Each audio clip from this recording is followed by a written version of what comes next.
5A district showdown between the 3 and 4 Hendrickson Hawks and the 1 and 6 Leander Lions. Two animals of prey, both praying for a victory here at beautiful Bible Stadium. Hello everyone, I'm Tyler Feldman. Welcome inside the broadcast booth. Joined by my good friend Jeff Jones, Corey Bose, Johan Castro with us as well tonight. Jeff, another great matchup already, week 9 of the high school football season. You look at Leander, 6 straight losses. They did win their first game of the season, but they've struggled since. You look at Hendrickson, 3 straight losses. So these are two teams desperate to win, and if either team can get a win tonight, that will be big looking at the playoff picture. Yeah, two teams on significant losing streaks, but both teams that have shown winning qualities in every game they play. What I'm paying close attention to is Hendrickson's injuries and how it's impacted their depth. You know, they still have some good frontline players. Carson Work, that running back for Hendrickson, knows how to work. Yeah, he does. He does. He is a stud. He can run with some of the best guys here in Central Texas. But man, he had to carry the ball 35 times last week. It just shows that when you lose depth, some players get injured. You have to lean on your studs more than you really would otherwise. And I want to see how that's going to pile up in tonight's match. So we talked about Hendrickson. They obviously got Workman. Who else do they have? Well, I guess see and find out tonight.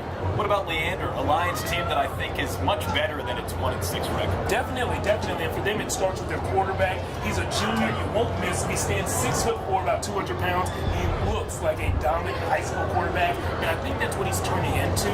We've seen the arm talent, and we talked to Coach Price earlier this week, and he said we're starting to see the IQ part of it really catch up with Logan Mitchell. That's the quarterback's name.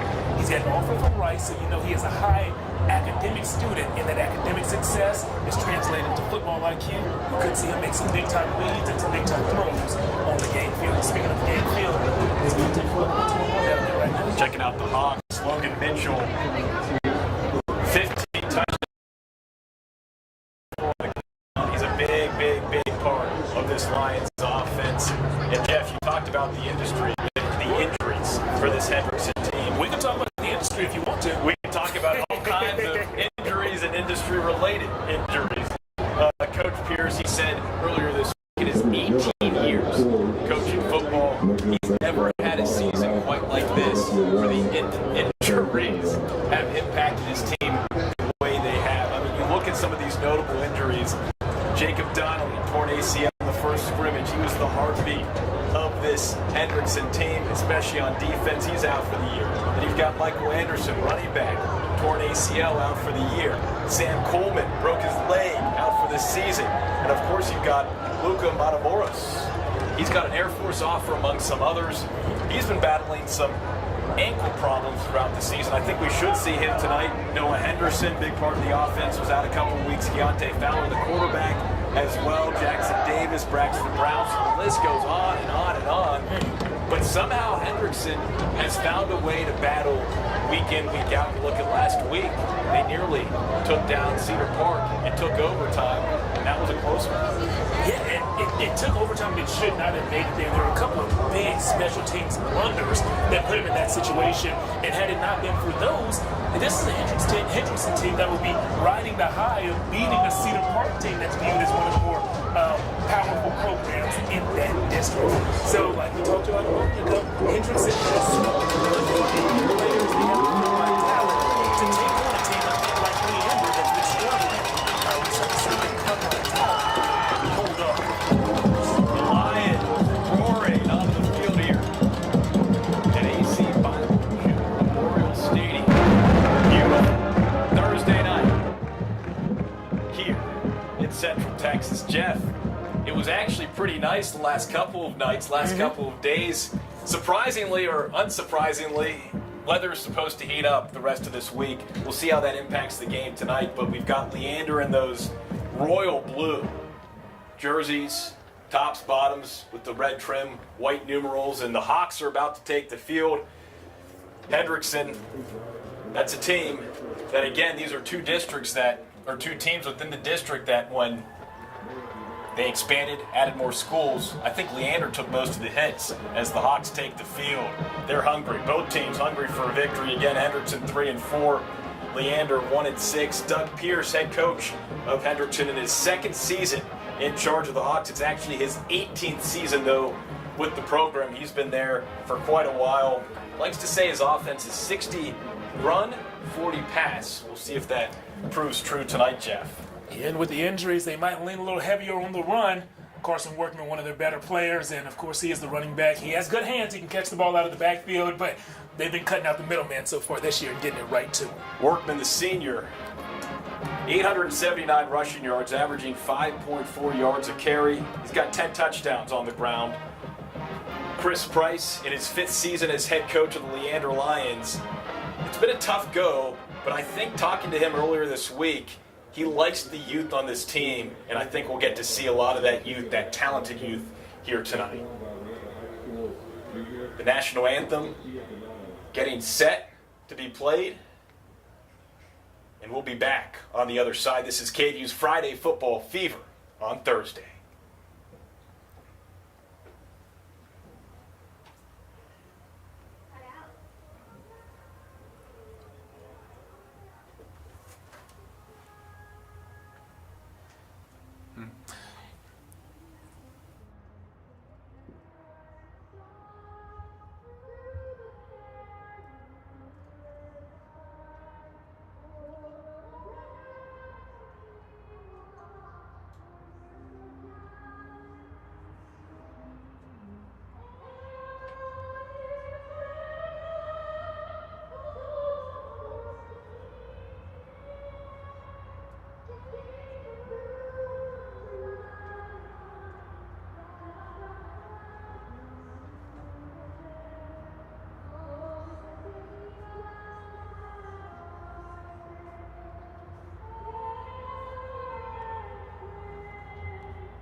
Welcome back to Bible Stadium.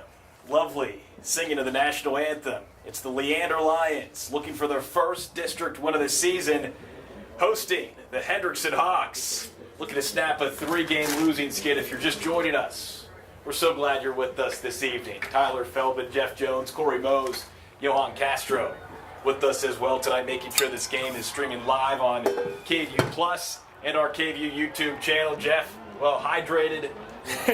Could you hear that sip? Was that a call out? Jeff carries around one of the largest water bottles known to mankind. It's the size where it doesn't fit into the little cup holder in your vehicle. Oh, not even close. And what I'm hearing you say when you say that is Jeff is very well prepared. Yes. You know, Jeff just probably getting his workout in, trying to replace the sweat that he lost earlier in the day. As you take a large sip of your own from your, small, I don't want to call it embarrassingly small water bottle. Mine actually fits in a cup holder. Yeah. Normal sized Yeti container. I don't know, what is it, 20 ounces?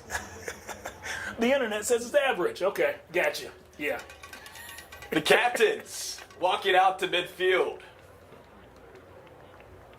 You see number 61 in blue, Jorge Ruiz Williams, the senior. Great story. Great story. He's part of the IB program. He's really smart, but his coach describes him, Chris Price describes him as, quote, freak athlete for being a big dude, end quote. Part of the IB academic program, it forces him to miss some practice time because of when the IB classes are held, yet he's still able to get the job done in the weight room.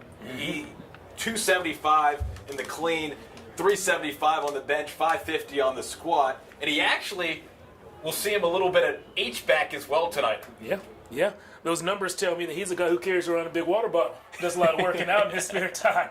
Yeah, but he's just a great story. And for those who don't know, that IB program is one that you have to test into when you're in middle school. So, he's been at the top of the class since really they were keeping up with grades. This is a guy whose academic caliber is off the charts. And it translates to the football field as well. I expect to see him make a few plays, Tyler, as you said, both with his hand in the dirt as a traditional offensive lineman and when lining up as an H-back. So getting in the two-point stance and having a running start at those D-ends and linebackers who he's kicking out. You'll typically see him at left guard, Jorge Ruiz Williams, number 61 for Leander. Lions kicking off to start. Hawks receiving, going right to left. Lions kicking off left to right. And if you see number 39, Ray Rodriguez, he's a freshman. Pretty cool story. His older bro, Ivan, who's a senior, actually has been battling some injuries. So Renee has come in, and according to Coach Price, quote, pretty live leg. This guy can boot it. Live leg. Yeah, we were talking about some of the top end of his distance, like how far would you trust him with a field goal, and we're hearing really impressive numbers. Let's just say if you got to line up for a 40-yard field goal or even a 50-yarder late in this game, they won't be afraid to take it. Bible Stadium, Lions, Hawks, 11-5A, district battle. Renee Rodriguez, the kick, and we are underway here on Thursday night. Ball gets dropped and then recovered. Out across the 30. Nice return by Spencer DiStefano. And talking with Coach Pierce earlier in the week, he says DiStefano is one of the leaders on this team, one of the go-to guys. Yeah, we're going to see him playing a little bit everywhere. A lot of these guys will actually play both ways tonight, offense and defense. And Spencer is the leader on both sides of the ball. He's the youngest brother of 3 who have all gone through the Hendrickson football program, and one of his older brothers just finished Army Ranger School. So that family, a lot of leaders in that family, and I imagine a lot of toughness as well. Here's Fowler, first snap from scrimmage, hands it off to Workman.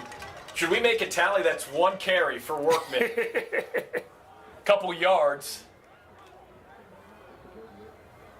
Just getting underway here at Bible Stadium. Leander, Hendrickson, little Thursday night football here on KVUE, KVUE Plus, and the KVUE YouTube channel. 2nd and 7 from the 35. 2 receivers left, 1 right. Here's Fowler. From the shotgun, back to Workman. 2 plays, 2 handoffs to Mr. Workman. Yep. And one thing that I have to point out is left tackle Adrius Hines, a freshman on this team.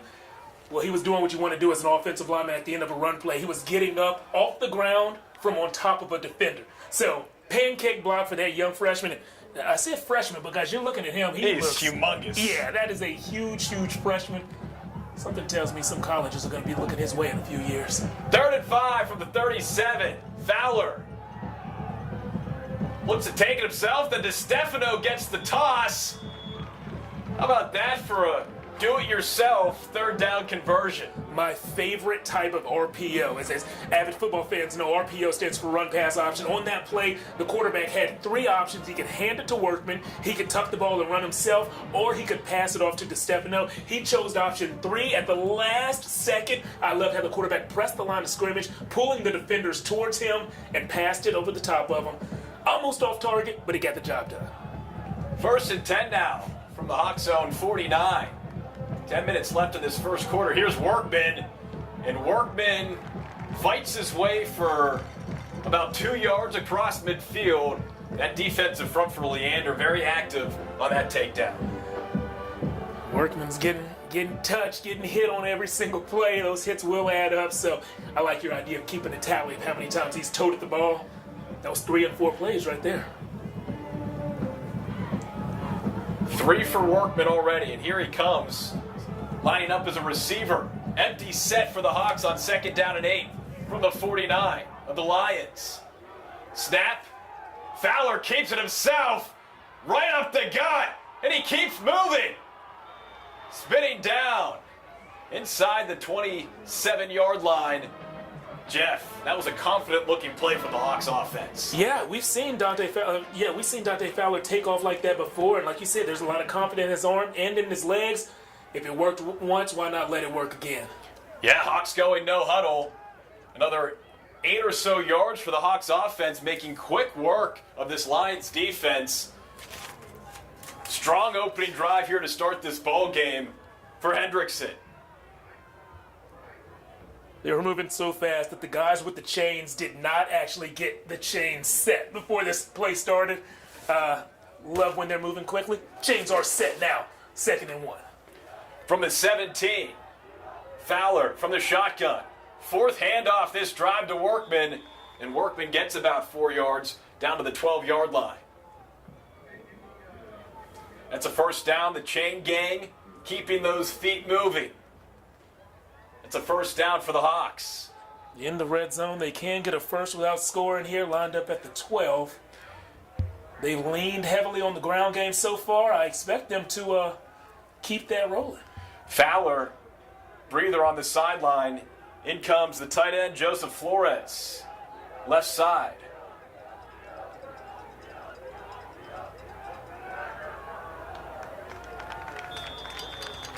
Fowler hands it off.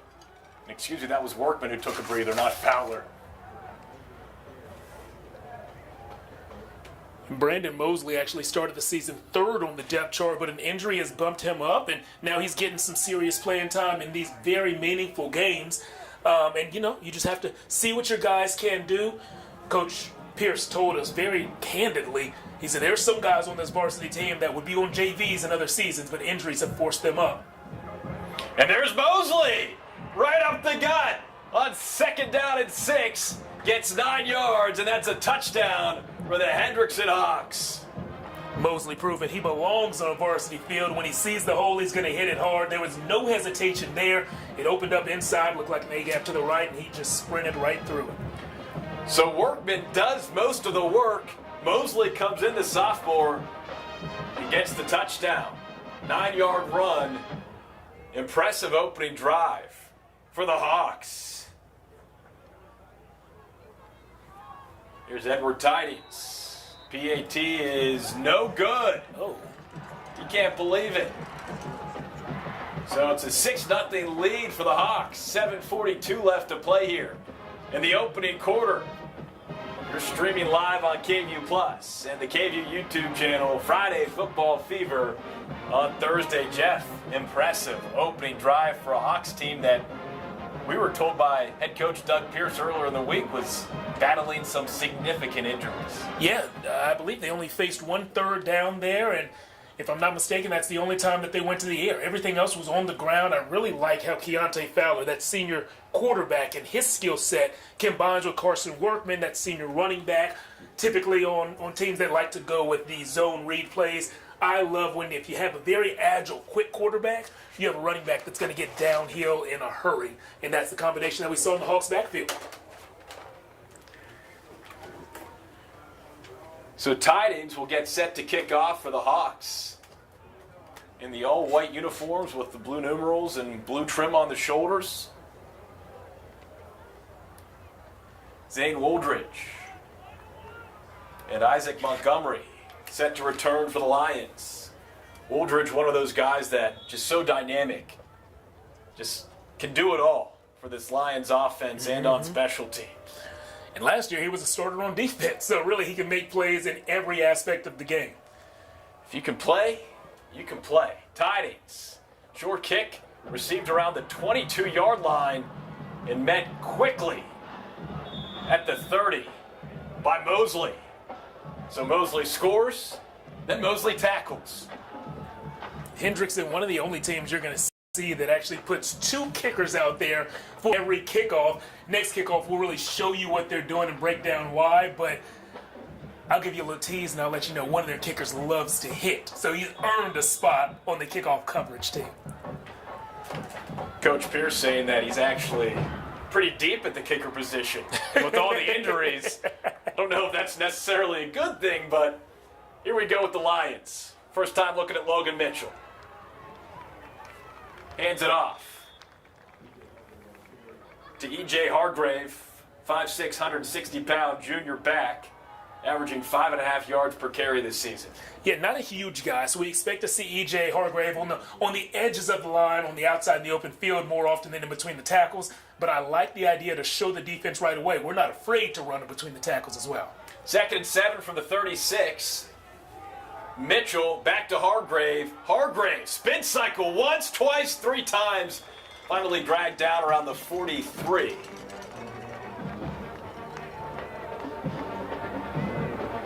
Pretty impressive. Tough to bring down Hargrave on that play. Under 7 minutes to play in this opening quarter. Hendrickson leading 6-0. Touchdown on their opening drive, missed extra point. Here come the Lions, 3rd and 1 from the 42. Mitchell, little tush push. It's become a very popular play in football. Yeah. And if you have a powerful center and a powerful quarterback, it's obvious why it's a popular play, because it's so effective. There are all these rumblings in the NFL of them maybe outlawing that play going forward, and I hope they don't. I hope the defenses adjust and learn how to stop it eventually. You know, we've seen a lot of transitions in the offensive game, and that's one of them. So it's just time for defenses to catch up, not for us to change the rules. That's my opinion. Always appreciate your opinion. I tend to agree with you. You have to adjust. Hargrave gets the handoff again, met immediately by number 44. Braxton Brown, the senior, back healthy and been dealing with some injuries. 45 tackles, 12 for loss this season. Yeah, and it's great that they have him back healthy. He's the middle linebacker, so you expect him to be the guy who's making the calls, orchestrating that front seven, and really leading the defense. Sometimes an entire unit will shut down when their leader's out, so it's good that they're back healthy at that position. 5:38 to go in this first quarter. First drive of the game for the Lions. It's 2nd and 11 from their own 44. Here's Mitchell from the shotgun. Hargrave on his right hip. Throwing for the first time, and it is hauled in by Garrett Pites.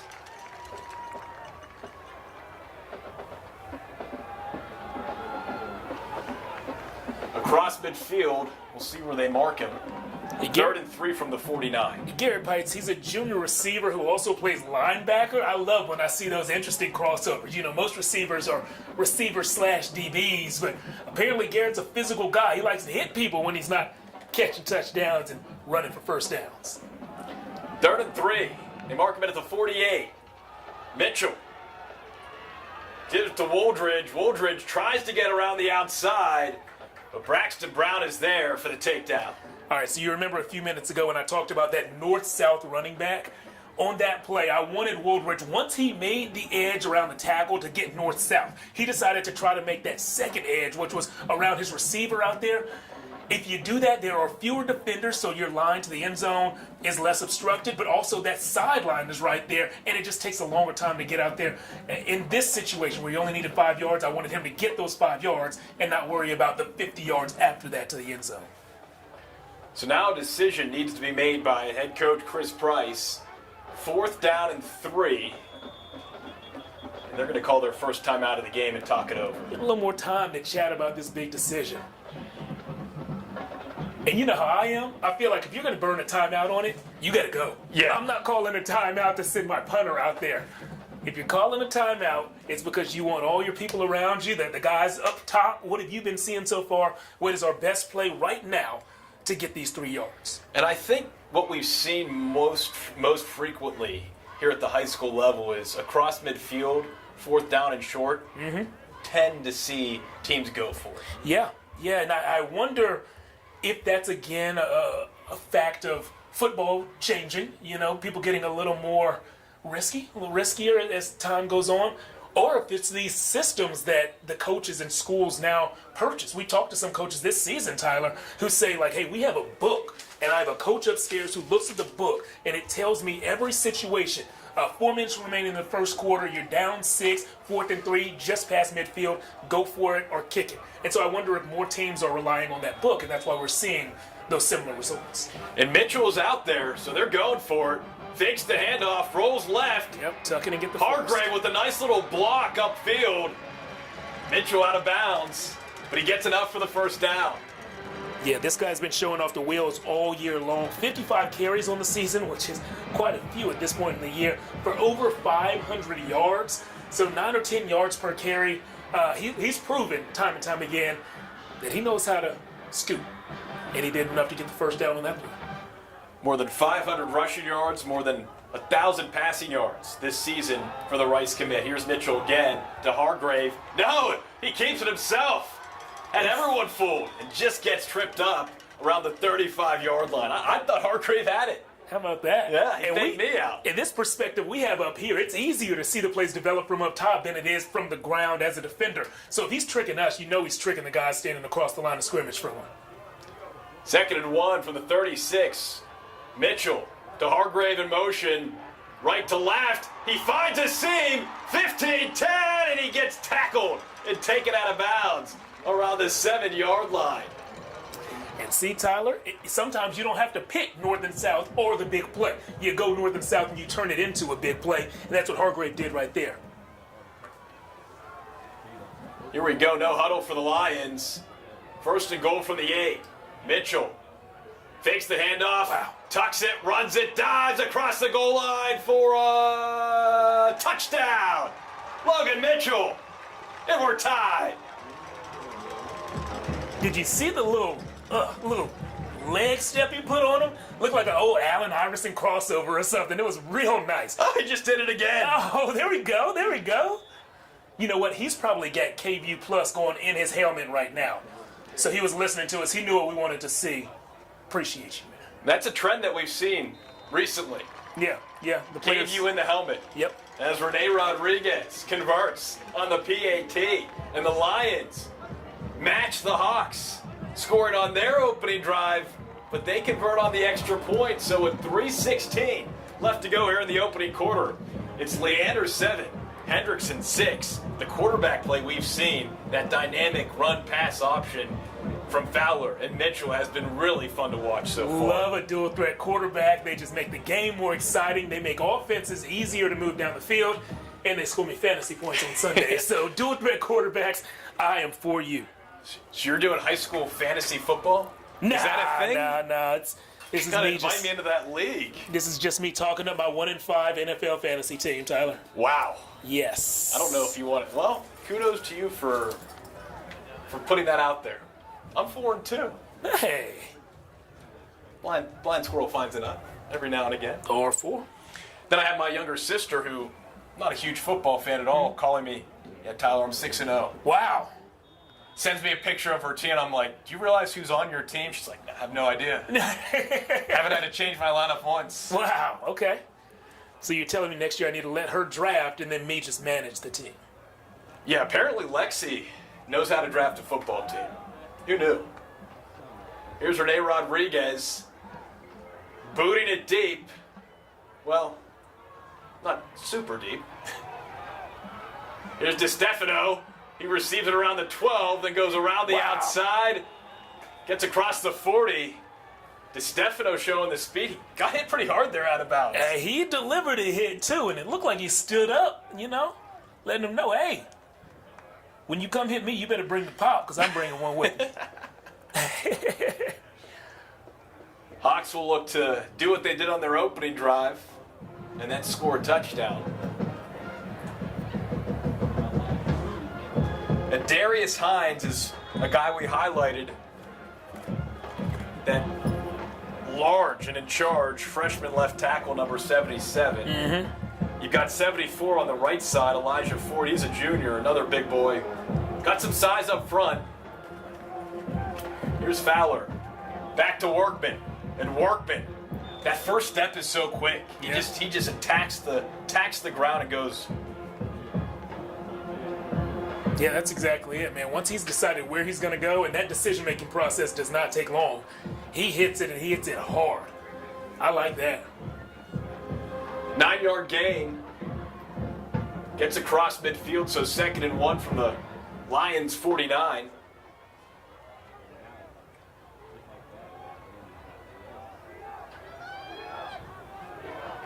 Two and a half minutes to go here in the opening quarter. Here's Fowler with 3.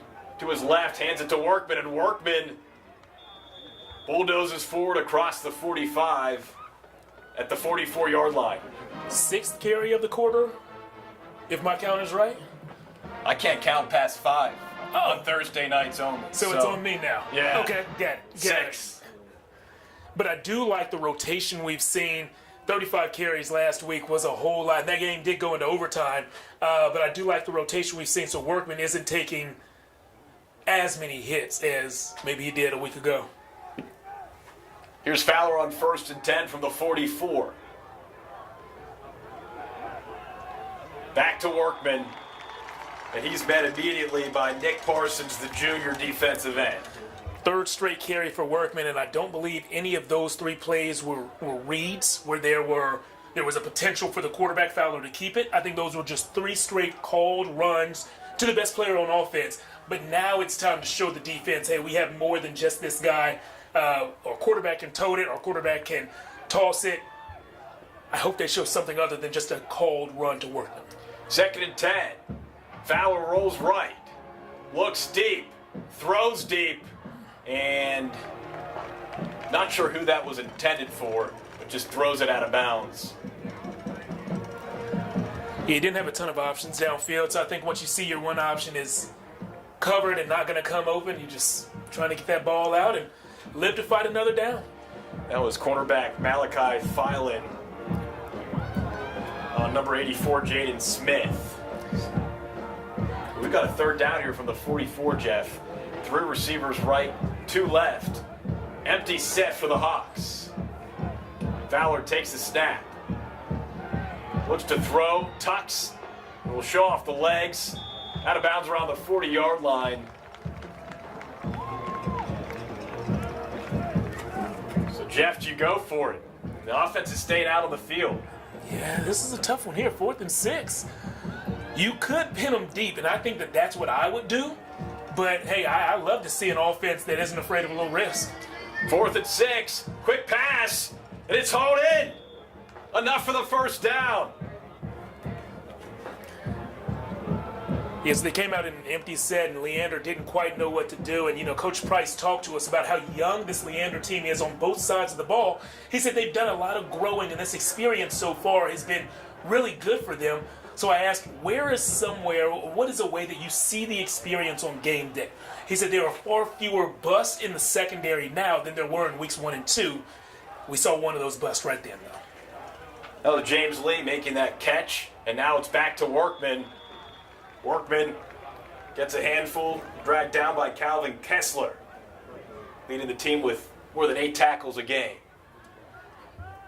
And I believe why that bust occurred 2 plays ago on 4th down, defenses often have empty checks. And so your DBs and your D-line know they're going to play these particular games when an offense comes out in an empty set. They're games that just work better when there are only 5 linemen and no running back to chip or anything like that. And for the DBs, they're games that allow them to cover the most amount of space because you are spaced out a lot when the offense lines up in empty. They showed empty. Hendrickson did for the first time this game on that 4th down. If your empty checks aren't something that are, for that week, drilled into your brain, you need a second to think, like, oh, empty check. Okay, this week we're going to run this slant or this twist up front. We're going to play this coverage in the back. And that second that you have to take thinking, Hendrickson didn't give that to him. They went empty and they went quick. And I think they caught Leander thinking. As a defender, you never want to get caught thinking because you're not playing. And I think James Lee was surprised that he was the option that Fowler went with because he turned around and was like, oh, the ball's coming to me. I better catch this. Yeah. Which is perfect. That's what you want when you're expecting it as a receiver, right? When you look around, let me find the ball. Don't let me see you throw it. Let the ball be waiting for me. All right, we're done with 12 minutes here at Bible Stadium. The first quarter over. Lions leading the Hawks 7-6. And the Hawks driving. It'll be 2nd down and 5. Ball on the 29-yard line. And Jeff, these are 2 teams like we talked about earlier. Leander's lost 6 straight. Hendrickson lost 3 straight. So these are 2 teams that would love to taste victory tonight. Yeah, but like we said in pregame, these teams have been losing, but they are not losers. They are playing like winners in this game. I'd say both of them. I've been really impressed from what I've seen from both teams, and it's not just both offenses ripping apart the defenses. This has been some pretty good team football so far. Definitely not what you would expect from 2 teams on pretty significant losing streaks. Yeah, Hendrickson actually started the season 3-1. 3 straight wins, now followed by 3 straight losses. Looking to find the end zone for the 2nd time tonight. First play of the 2nd quarter. Fowler, Workman, gets a couple. Again, KVUE. Friday Football Fever on Thursday on KVUE+, KVUE YouTube channel. Tyler Feldman, Jeff Jones, Corey Mose, Johan Castro back at the station. Now, Jeff, I think this is kind of what we talked about, predicting what we envisioned happening in this ball game. Pretty competitive between 2 teams. Yeah, and the guys we mentioned, Carson Workman for the Hendrickson offense and Logan Mitchell for the Leander offense, have stolen the show so far. Very nice run there from Keontae Fowler. Good to, again, show Workman on the field, but show that everything doesn't have to run through Workman. Again, Coach Pierce told us that he expects about a 60% to 40% run to pass edge. It's been more drastic than that so far, Workman with 7 carries so far. Keontae Fowler actually had been dealing with some injuries. He's back healthy. Coming into this game, 49 passes, 49 rushes. 50-50 right down the middle with how he operates in this offense. Here he is on first down and 10 from the 22. Fowler, left side, got Clint Smith. Hauls it in, inside the 20. So I did know that we were going to see that at some point. I thought it was going to be the next series, though. A first down pass for a team that leans so heavy on the run. Sometimes you can catch those DBs sleeping, especially if you catch a corner in man coverage. So I'm glad that we saw that first down pass. At some point, I did think it was going to be for a big shot, though, when they had more room. 2nd and 2 from the 14. Here's Fowler. Another pass. Corner pocket. It's hauled in. What a catch. Spencer DiStefano goes up and gets it for 6. Great job of hand fighting at the top of that route. No offensive interference, not a full push off, but just creating a little space with just subtle shoves. I'll call them subtle shoves from Spencer DiStefano. Really savvy receiving there. I like what I saw. Me too. What a catch. Big save of the week nominee. I think so. I think so.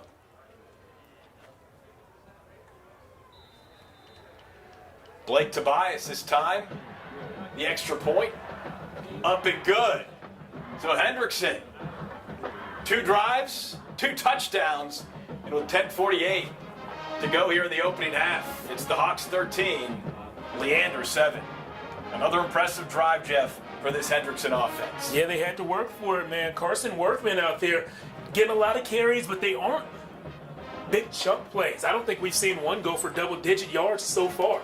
So a lot of effective short carries. This Leander defense making them work for it, and we did see the 2 big passes there at the end of that drive.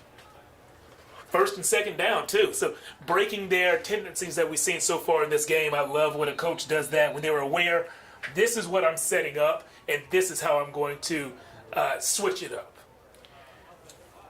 So the Hawks go back-to-back pass for the first time tonight. That leads to 2 big gains. The second being a nice touchdown pass from Keontae Fowler to Spencer DiStefano.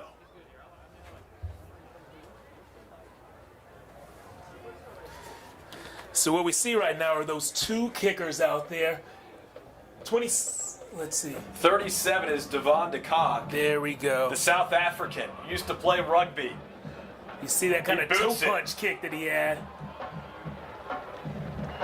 So both kickers have different styles, and we've seen them kick off twice tonight, and we've seen 2 different guys actually put their foot on the ball. So they will mix it up a little bit. And Luke, as you said, is from South Africa. Rugby was one of his first loves, and when he got here, he figured out this school didn't have a rugby team, but there is a sport that I can kind of make similar.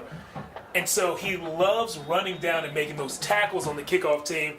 Kicking it is just a necessary evil for that kicker. He wants to hit. 1st and 10 from the 40. And speaking of hits, it's number 40. Yeah. Tyson, bro. This is bro. Have a seat. He has an offense. You gotta take care of your blocking assignments from inside out. So the guys closest to the ball, your defensive tackles, your inside linebackers, they're getting picked up before your DNs and your outside linebackers off the edge. Clearly a breakdown in protection there because Tyson that bro ran right through the middle. He was not touched. So 2nd and 16 now from the 34. Mitchell, Hargrave in motion, that wheel around, and he gets nothing. Nice tackle there on the edge by number 6, Jacob Gladney. I'm sure he's glad he made that play. I'm sure he's never heard that line before. Maybe never on KVUE, though. Okay. 9:45 left in the 2nd quarter. Hendrickson leading Leander 13-7 here on Friday Football Fever on Thursday. Hawks scoring on both their drives. Lions trying to match here on their second drive of the game. Oh, miscommunication. Mitchell, and Hargrave just falls on it. Ryan Casimir, the center, can't believe it. Hands above the head.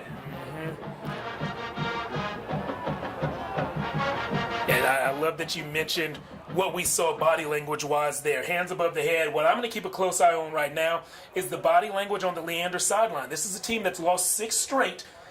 They were hanging with Hendrickson, just had a pretty ugly 3-and-out. If Hendrickson starts to move the ball, is this sideline wearing blue going to have one of those, oh, here it comes again kind of attitudes? Or are they going to have people who pick them up and keep them motivated and in this thing? Rene Rodriguez, the punt, it's blocked! It's blocked! The punt is blocked! Diego Gonzalez! But there's a flag on the play.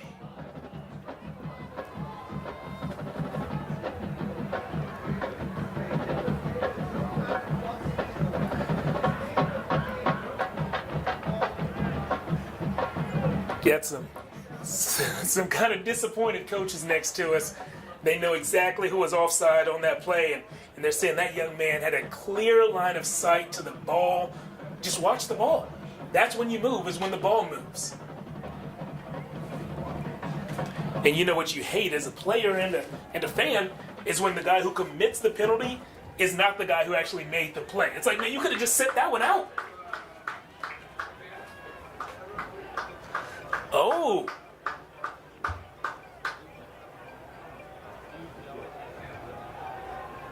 I think they just called the penalty on Leander. Yeah. If you actually could hear the Hendrickson coaching box here to our right, you would have thought that the penalty was a clear foul on the Hawks.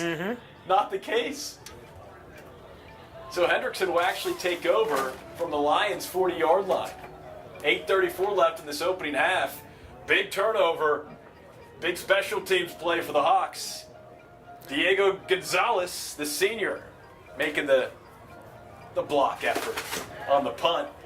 And here comes Fowler, Workman. 8:34 left in the half.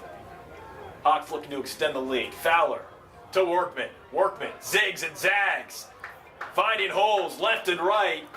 Dragged down around the 21-yard line. Jeff, that's just such a smooth run. Yeah, and that's the big one that we were talking about. I told you he hadn't had an explosive run yet. I believe on his 8th carry is when it came. And when you start to stack those together, big things happen. No huddle for the Hawks. Back to Workman. Workman moves right then left. Gets dragged down inside the 20. Hawks applying the pressure. Carnell Spicer, sophomore, making the tackle there.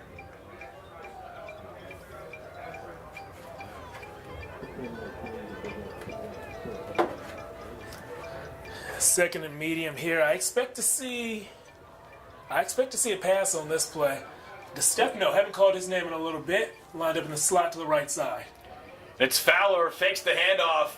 Burst of speed, spins, and is whipped down around the 10-yard line, inside the 10. And you know what? That was them telling me, Jeff, we got this. We know what we do well, and we're going to keep on doing it well. Oh, no. Looks like a young man's having a tough time to get up. 99 for Leander on there. Caleb Billfeld, the sophomore. 1 fumble recovery this season, averaging 4 tackles a game. Hoping he's okay. He's upright. Maybe a stinger. Just has to walk it off, hopefully. 7:39 left in the second quarter. Hendrickson leading Leander 13-7. The Hawks 5-1 all time when facing Leander. Their only loss to the Lions came back in 2012 when the Lions, that was kind of the heyday for Leander, won that game 35-0. The last time Leander had a winning season was the 2012 season when they finished 11-3. It's been a while for the Lions.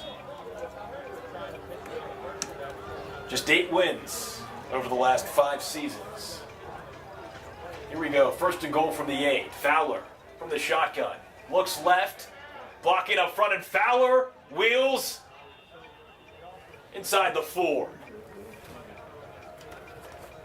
Had some options, but they were covered, so he kept it himself. Yeah, man. The best part about being a dual threat quarterback, you always have one more option than the defense thinks you do. Fowler with 4 and now 5 passing touchdowns and 4 rushing touchdowns this season, so a good balance for number 8.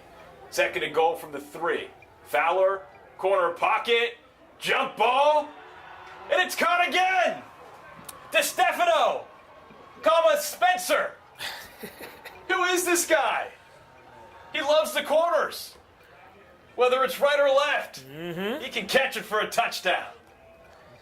And similar to his first one, not excellent separation on that play, but some separation. What he's great at is making adjustments in the air and getting just enough space to allow his quarterback to fit a ball in there. He threw a catchable ball, and Spencer did what he had to do in the air to come down with the catch. 2 on the day. PAT is up, and Blake Tobias threw the uprights. So with 7:18 left to play in the second quarter, the Hawks, out of a blocked punt, make the most of it. Spencer DeStefano, the senior, hauling in his second touchdown pass of the day from Keontae Fowler. Hawks flying away with this one. We'll see how the Lions respond. You can see the band getting ready. And remember, this is the first time you're joining us, we do highlight the band at halftime. Both bands. Always fun. Tyler, you ever play in the band? I played instruments growing up, but Okay. not physically in the band. What instruments? You want to go down this path? Let's hear it. So I played piano as a child, and then when I got into 4th grade, I wanted to test out the saxophone. It wasn't for me, but I love jazz, so it's kind of how that started. And then 5th grade, I was like, you know what? I want to try the snare drums. Oh, that's a fun one. My mom was like, Tyler, let's not. Onside kick! And they got it! Hawks drum the right beat on the onside kick, and it's recovered.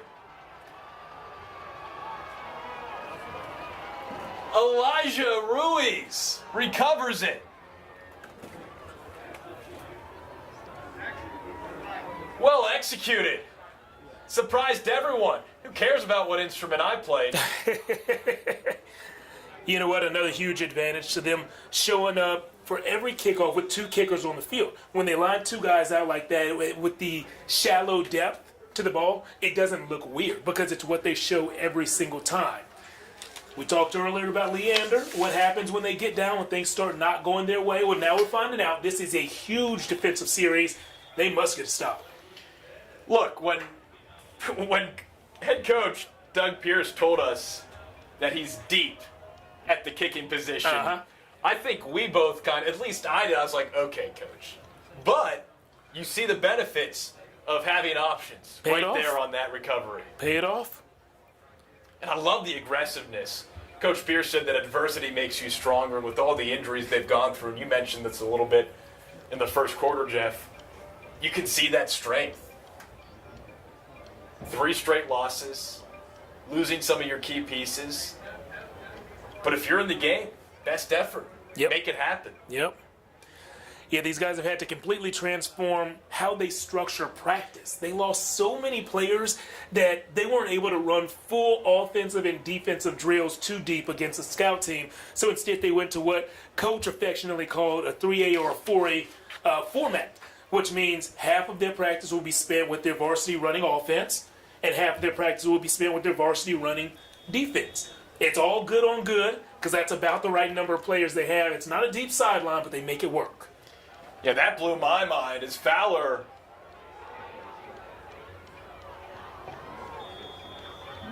tucks it, runs it.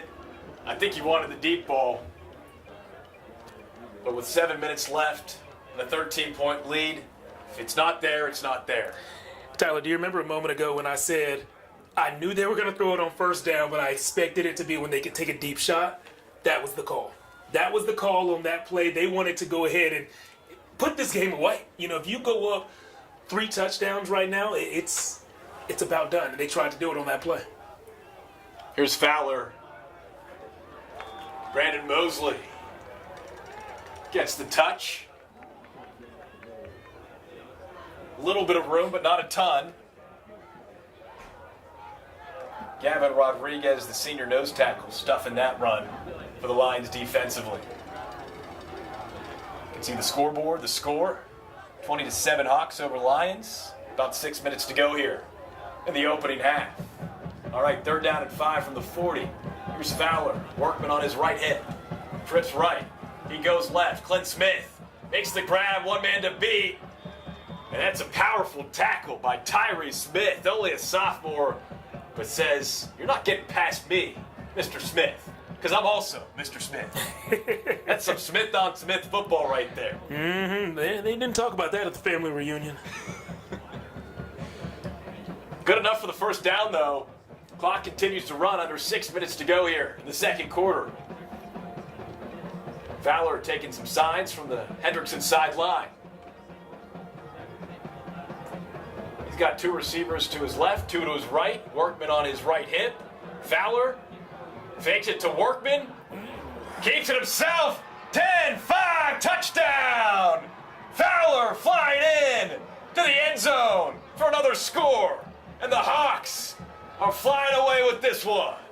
The move that he put on the defender around the 25-yard line, the one that actually got him past the 3rd line of defense, outstanding. Outstanding. If earlier he had an Allen Iverson crossover, I don't know who that was, that Pistol Pete, I don't know who that was, but he dug into his bag of tricks and showed us a great, great move. Keontae Fowler, the senior, back healthy. Already has 2 passing touchdowns. Now can add a rushing touchdown to his evening here at Bible Stadium. He also has a full and 1 mixtape worth of plays made that we can show on highlights. We'll see one of these plays tomorrow as one of our big Save of the Week nominees. They keep on fighting each other for it. You throw one nice play down, I'm going to throw a better one down.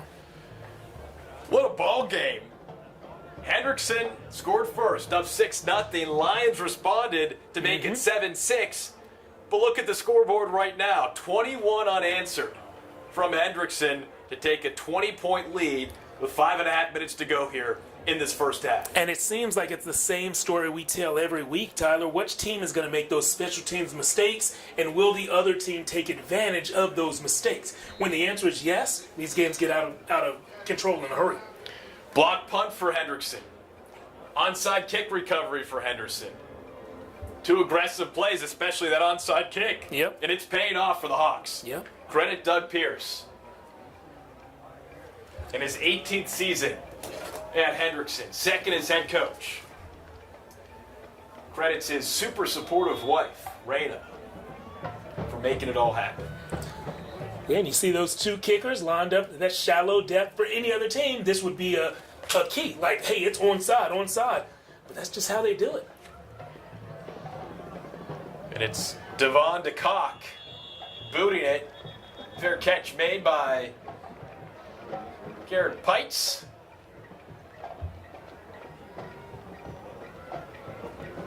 Fair catch. They'll mark it at the 37-yard line. And that's where the Lions will take over. They'll try to start some sort of comeback here late in this first half.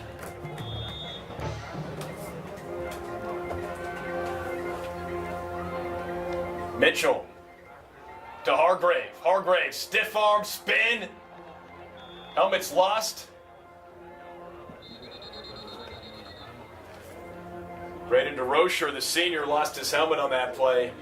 One of the key guys defensively, playing both ways, gaining that college interest. Good size on the outside there.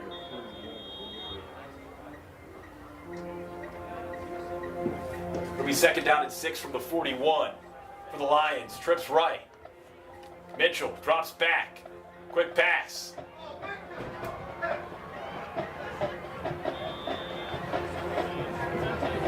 Yeah, first guy missed the tackle there, and it was a rough miss, but that's why you all rally to the ball. That's why there's not just one guy out there by himself. You got 4 or 5 of your friends coming your way, guys in friendly colored hats looking to lay the hat. I was trying to let the broadcast breathe so that the viewers could hear the Hendrickson coaching staff upset at their guys missing Zane Wooltridge. Get the full ambiance, huh? Just not sure what these mics can pick up. Seem to be some thin glass between the booths. Not a bad thing. We get to hear everything. 3rd and 8 from the 39. Here's Mitchell. Rolls right, throws right, and out of the reach of a diving River Hong. So that'll be 4th down for the Lions, and here comes the punting unit. Pretty live arm there. I liked a lot about that throw, and it was almost on target. But, yeah, the arm strength there was impressive. What's not impressive is your second straight 3 and out after your defense has given up 3 straight touchdowns. This thing is not out of hand yet, but one more score before the half could get us there.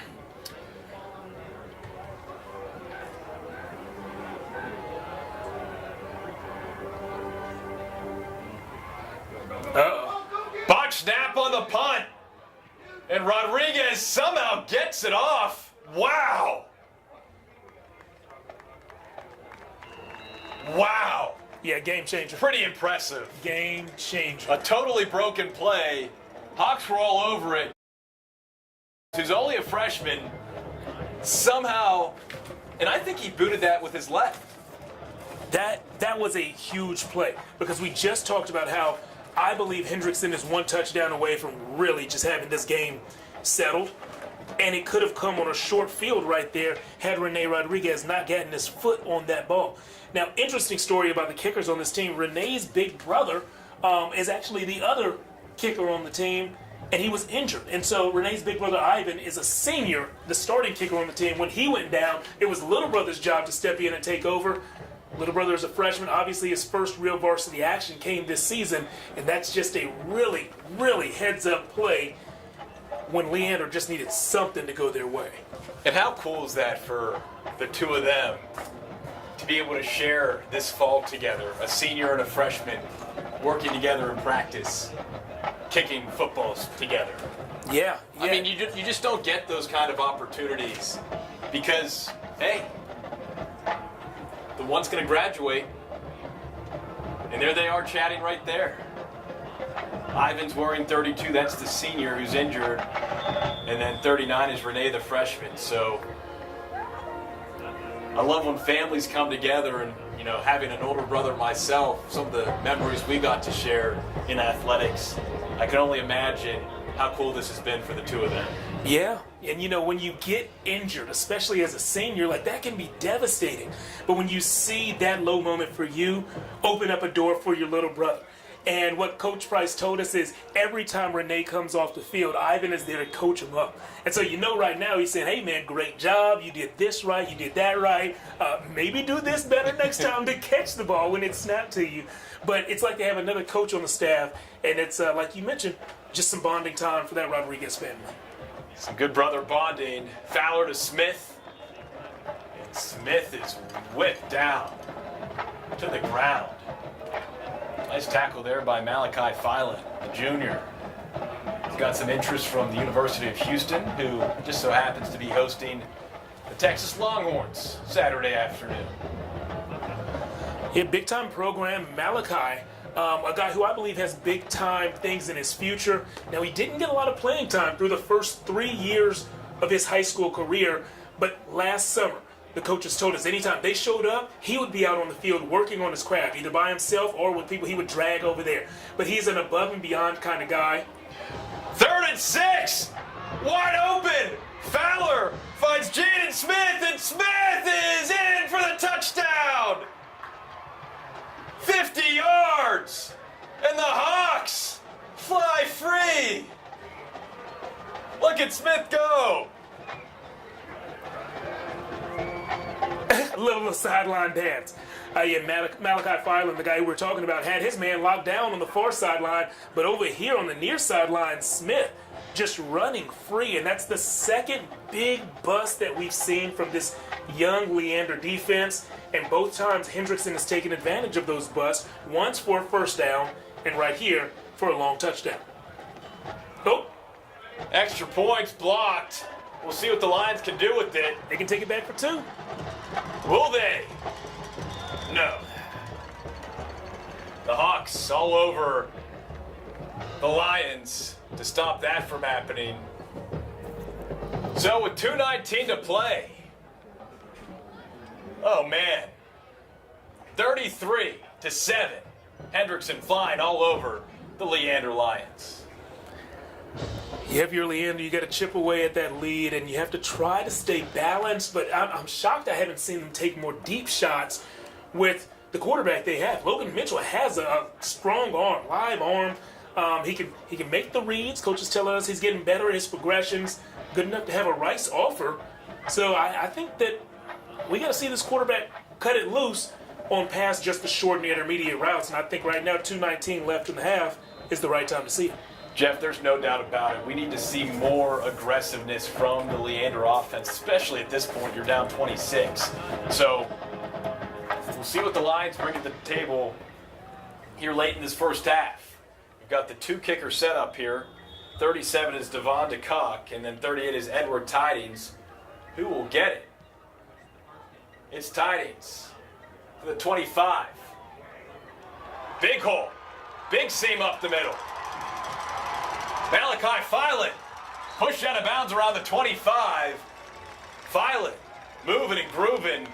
Huge hole that he found and hit hard. Yeah, and there he is again. We were talking about how he's an above and beyond kind of guy. A guy who would always work out. Optional workouts over the summer. The coaches would see him on the field every time they came to the field. He would be there either by himself or with people who he brought. And what he does now as a senior is he actively finds young guys to coach up every time he's off the field in practice. So just a dude you're rooting for. And I'm glad that he's getting legitimate D1 college interest now. So the Lions with great field position. Let's see what they can do with it. Mitchell, 1st and 10 from the 25. Empty set, has Hargrave in motion to his right. Tight end up the middle, wide open, and he is... They mark him down at the 1-yard line. I can't believe that. I cannot believe that. Aiden Parker on the receiving end there. You know he wanted them to call it a touchdown. It was close. It should have been a touchdown. It was very close. And that's what we asked for. That's right? unbelievable. We wanted them to get a little more aggressive with the play calling. I can't believe they didn't call that a touchdown. Well, they saw something different. Under 2 minutes to play. Are they going to review it? No. I can't believe that. I got to tell you what. Some of these athletic trainers are showing off some speed. Next time there's a timeout, I'm going to see if I can get a camera on these trainers. But, man, I just saw a full sprint from the 30-yard sideline of Hendrickson to dead center with a water bottle for the officials. And I don't know if she was running a 4.7, 4.6, but she was moving. I think Aiden Parker should have a touchdown. You know, if Leander does what they're supposed to over these next 3 or 4 plays, someone will have one. He was close. We got it on tape. We'll take a look at halftime. And Tyler, if I'm telling you the truth, I thought he was short. I got my contacts. I got 20/20 with my contacts. These are the all naturals that I'm rocking right now. Yeah. Well, I love that for you. 35 years of wear and tear on these eyes. I don't know. Maybe you have the leg up. Love that for you. So it's 1st and goal from the 1 for the Lions. Here's Mitchell, push, and he gets bulldozed across the goal line for the touchdown. Logan Mitchell in for 6. Yeah, but that wasn't the easy way. He kind of double clutched that snap. That could have been disastrous right there. And you know what? Leander would have been as outraged as you are about that other play coming up short had Logan Mitchell fumbled that ball. But he got it on the second juggle and put some points on the scoreboard. So the Lions taking advantage of a nice return by Malachi Filet, the teacher, the patient teammate.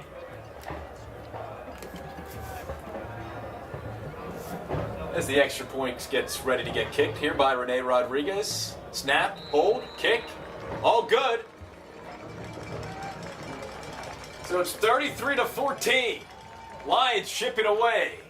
Less than 2 minutes to play here in the opening half.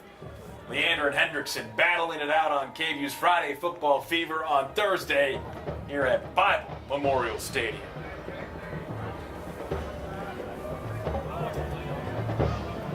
So Malachi Filan with the nice kick return. Aiden Parker with the nice reception. Logan Mitchell on the passing end, getting down to the 1, and then Mitchell, little tush-push. Jorge Ruiz-Williams was there behind him, just saying, take it. Take it and go in. Take it and go in. 33-14. So, special team success. Onside kick, block punt. The Lions had some special team success there. Took advantage themselves. We'll see what the Lions do here. With $1:54 to go in this first half. Rodriguez looks to be set up for an onside kick. That's what it looks like to me too. Let's do it.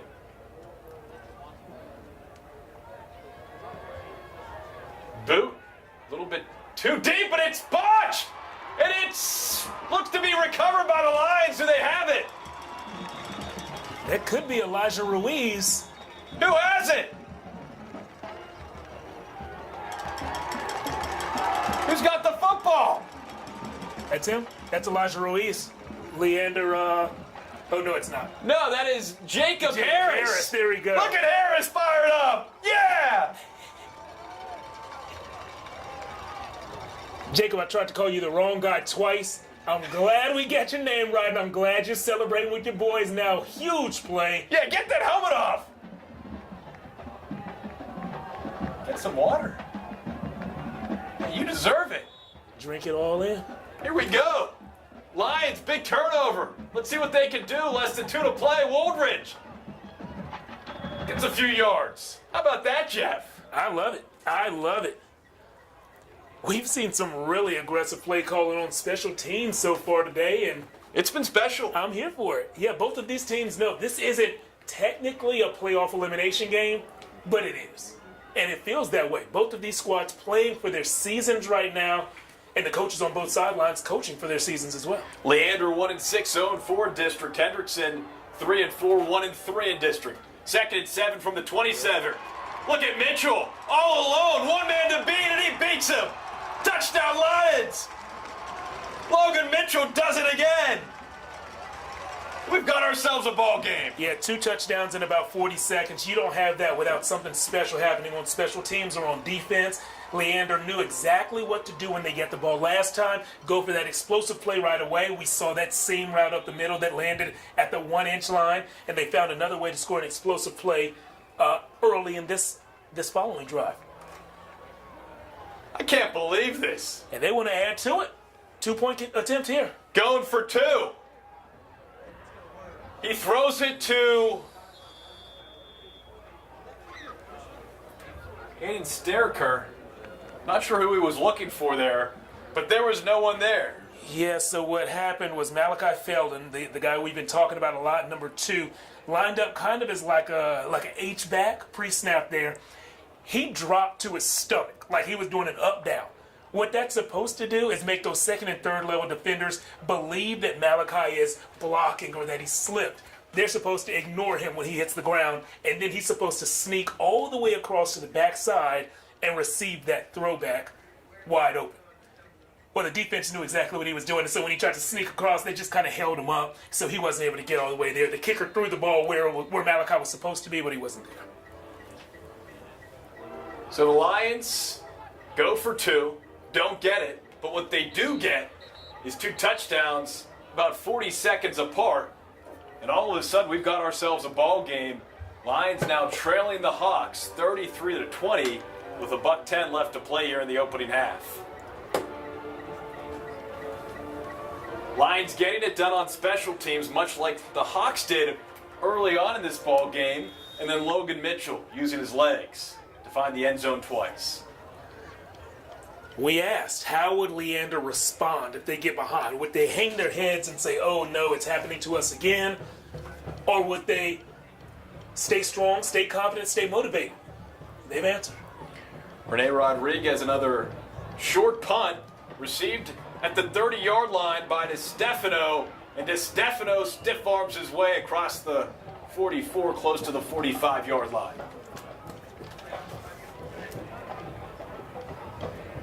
So 64 seconds left in the second quarter.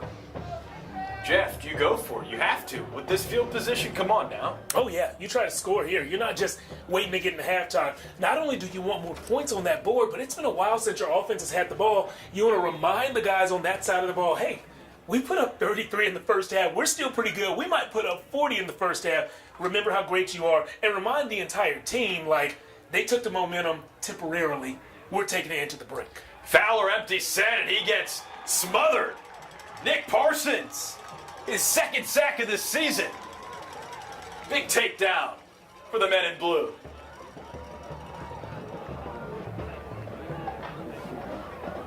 "45 seconds left.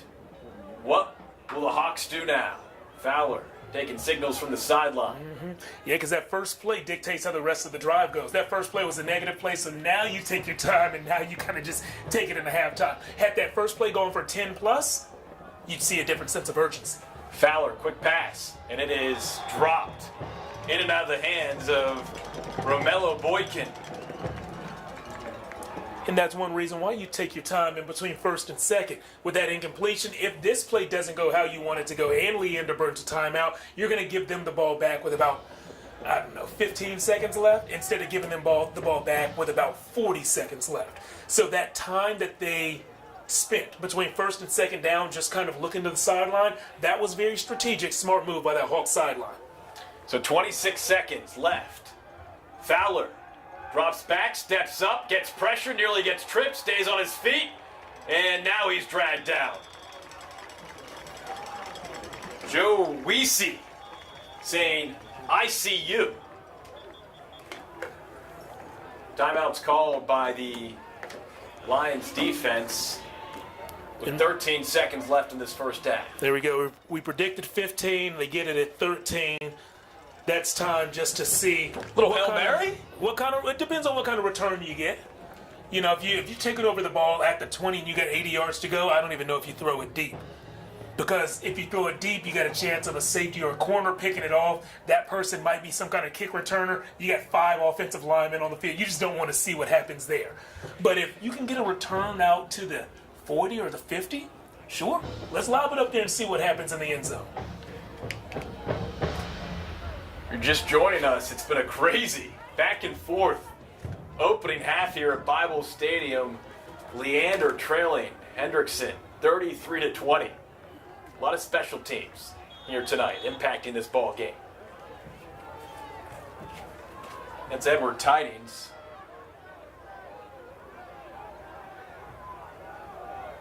Back to punt. Oh. Just gets the punt off. And it goes out of bounds at the 28-yard line.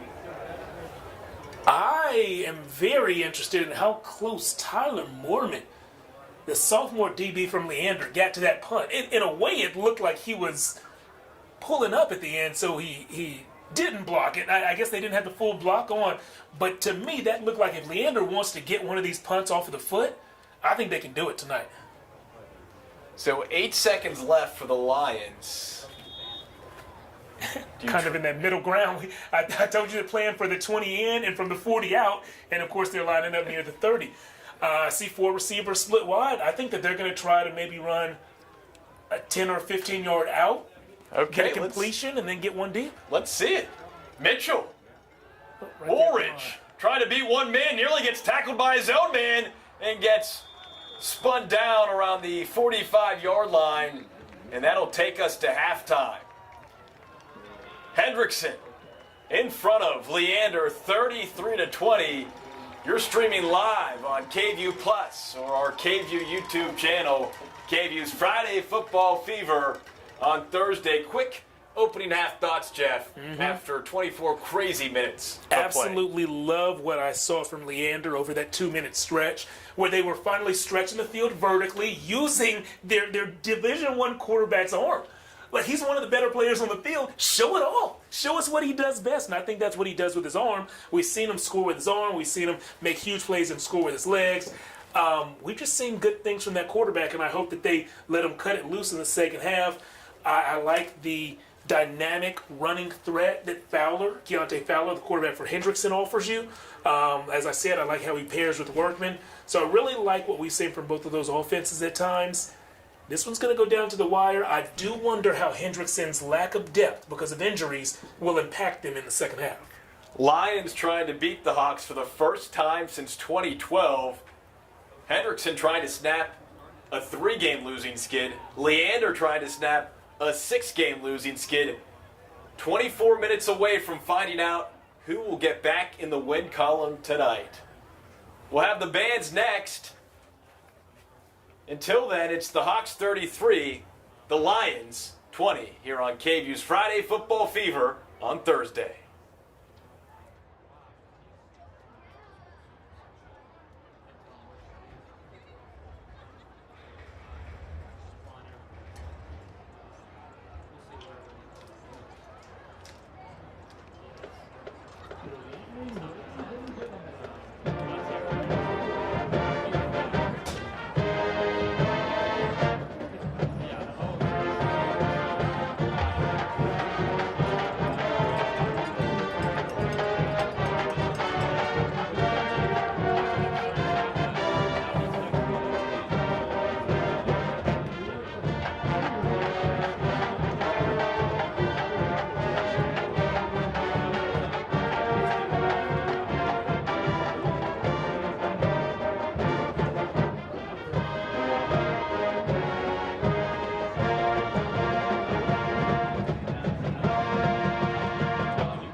much. I'm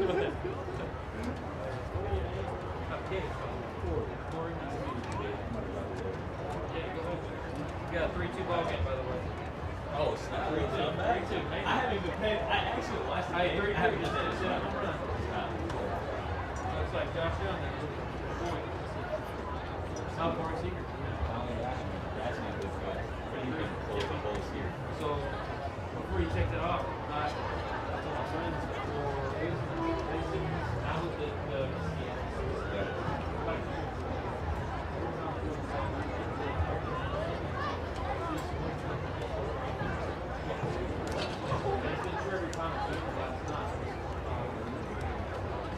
every time he goes, I'm telling you, it's weird.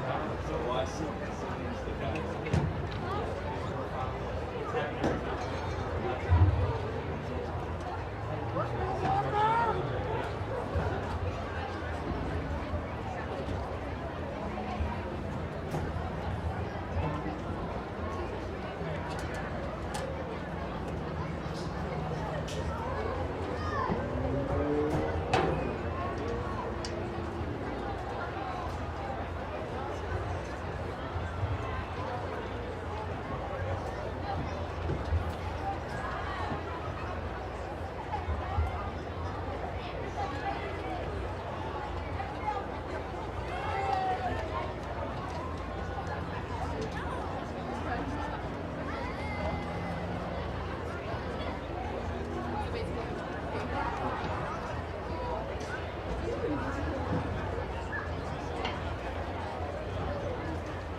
country. The bands were consistent finalists of the Bands of America contest in Austin and San Antonio, the UIL 5A State Marching Contest, and the Bands of America Grand Nationals Championships. Congratulations to the members of the week. Woodwind, Jordan Diego. Brass, Ethan Liu. Xbox, Connor Falk. Percussion, Frankie Myers. Guard, Patty Gordon. Section of the week, Flutes. Presenting their 2023 field show entitled Ripple, under the direction of drum majors Serena Payne, Ren Nye, Gabe Loscano, Natalie Cox, and Vincent Rodriguez. Please welcome the Leander High School Marching Band.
Every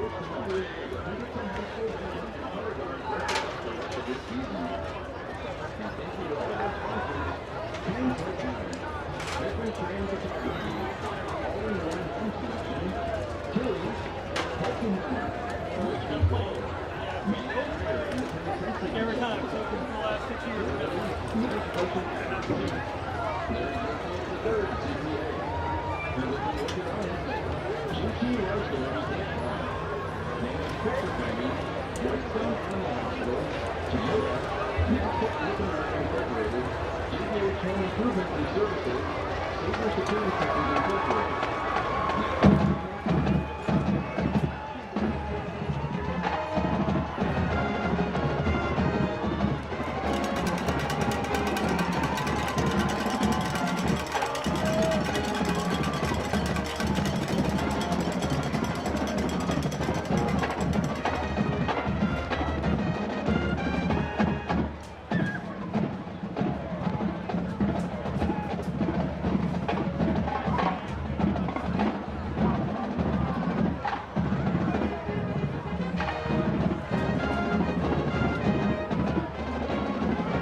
KVUE's Friday Football Fever on Thursday. The second half underway here at Bible Stadium. Oh my! Oh my! Isaac Montgomery! Down the far sideline, and he gets tripped up by who else? The kicker. Devon de Kock, the South African, the former rugby player.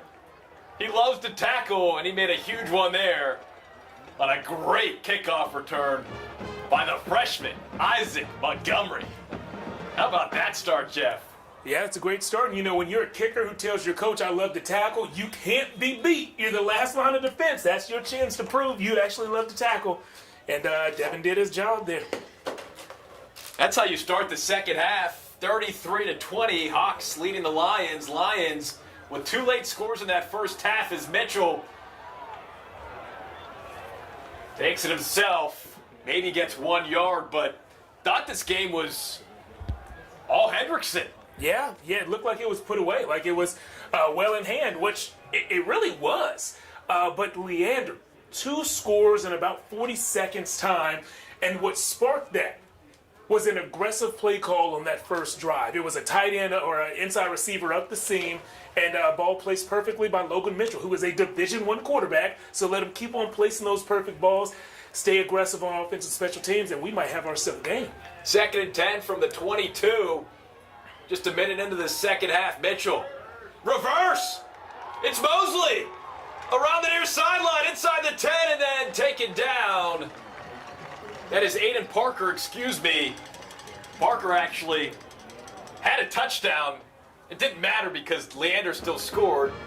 The referee had marked him down at the 1 and had a nice chance there. Some good yardage. It'll be 1st and goal from the 7. Mitchell out of the shotgun.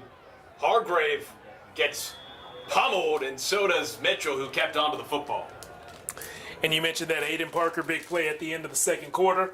Tyler, I do have to admit you were right on that one. We watched the replay at halftime, and Aiden did make it into the end zone. That should have been called a touchdown.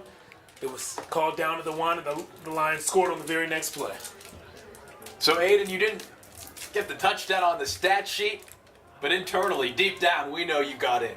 And I think that matters. They say what's inside matters most. Yes, they do, Jeff. Whoever they are. Mitchell, 2nd and 13 from the 13. Woolridge in motion left to right. And there's Hargrave. And I think he heard footsteps. Mm-hmm. Look at there. You got a flag. Flag on the play. Was it a high hit? Yeah, it was a late hit. And that was actually our guy, DeStefano, who we've called a few times. And he came by and didn't really hit him hard, but did hit him a step or two late. DeStefano, number 10 there for Hendrickson with 2 first-half touchdowns, both receiving corner pockets. He's certainly been the heartbeat of this Hawks team throughout a challenging season, to say the least, battling through a myriad of injuries throughout the year. Yeah, and that's why he's playing both ways. You know, a lot of these guys do have to play offense and defense because of the injuries that the team has suffered. They say even when they practice now, the entire team spends half of practice on offense and another half of practice on defense. As you look at that scoreboard, about 2 minutes into the second half of this one, Leander trying to make this a one-score game. So with the penalty, it'll be 1st and goal from the 7. Lions trying to make this a one-score game. Mitchell with Hargrave on his left hip. 2 receivers to his right, 1 to his left. Hargrave gets the handoff, cuts in, then cuts around the outside and gets stopped at the 1-yard line. DeStefano, great play to make a move off of the block while you're still getting blocked. You just put your head in there, try to make contact with the ball carrier and see what happens. That's what he did, and what happens now? Well, they have to line it up and play another snap. As a defender, that's all you can ask for. You got a 1st and goal snap from about the 6. Just make them play another. 2nd and goal from the 1, make them play another. Do I smell a tush push? He'll just keep it himself and get across the goal line. His 3rd rushing touchdown of the game makes this a one-score game here at Bible Stadium. Logan Mitchell, have yourself a night. 3 for number 3. And that's 3 straight touchdowns for Leander, right? And 3 straight for Mitchell.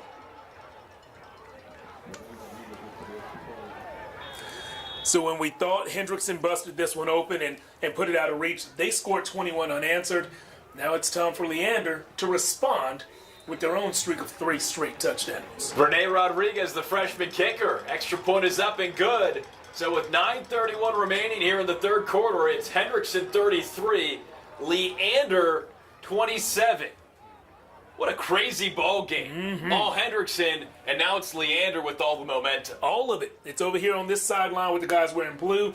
And as we talked about before this game and in the first half, Hendrickson has been hit hard by injury. So their depth will be tested. Now, right now is when they need to lean on that lead because their guys who started this game have been beat up. They've been playing football for over a half of snaps, a half's worth of hits, a half's worth of sprints. And so we'll see how that weighs on them in the second half. Now, when we talked with head coach Chris Price for Leander earlier this week, he had talked about how Logan Mitchell continues to do a better job at making decisions. And he actually said he wants to see him use his legs more, even in pass attempts. And I think we've seen that to a high degree here tonight, Jeff. Yeah, 3 straight rushing touchdowns for him. That long rush, obviously, you know, the 2 tush pushes that you smelled coming. Those are nice and everything, but that long rush is really, really impressive when we saw him get in the end zone. So we've got ourselves a ball game. Rene Rodriguez set to kick off following the Lions. Short touchdown dive by Logan Mitchell. Little pooch kick. Received around the 25 by Jaden Smith. And look at the energy. Totally different right now from the men in blue. Really nice tackle there by Calvin Kessler. He's another kid on this Leander team, who is also an IB, and that academic program that's elevated here within the Leander School District. Yeah, such an impressive program. The guys have to test into it, and like you said, it's very rigorous academically, and it forces them to not be in an athletic period for many days of the week. So these guys have to go above and beyond to keep up with their football studies in addition to their school studies. Fowler, first time seeing the Hendrickson offense here in this second half, hands it off to Workman, and Workman gets stopped. This is setting up to be a great finish to this ball game here at Bible Stadium. Central Texas Thursday Night Football, Jeff. It's been such a fun season. And this is why we do it. Games like this, teams like these that we're seeing here tonight. Yeah, both of these teams know that mathematically the loser of this game will still be alive in the playoff race, but realistically, well, this is it. And so that's why they're fighting so hard. That's one of the reasons they're fighting so hard. They both have pretty favorable schedules after this, winnable games left on the schedule, but you got to get that first win, which comes tonight. Workman, back to work, gets a couple yards. You look at Hendrickson's remaining schedule, its final 2 games, next Friday versus Eastview, and then the following Friday, that first Friday in November, on the road at College Station. That's not a walk in the park, Jeff. No, not at all. Not at all. And then if you look at the remaining schedule for Leander, next Friday at home versus Cedar Park, and then that first Friday in November on the road at Eastview. So I think Leander actually has, if they can win tonight, an easier end to their season. Yep. As opposed to Hendrickson, who would have to face College Station, who's currently undefeated in district play. Fowler rolls to his right, throws deep, and it is picked off! Jacob Harris! Huge turnover for the Lions defense, and that momentum swing continues to pendulum to the side in blue.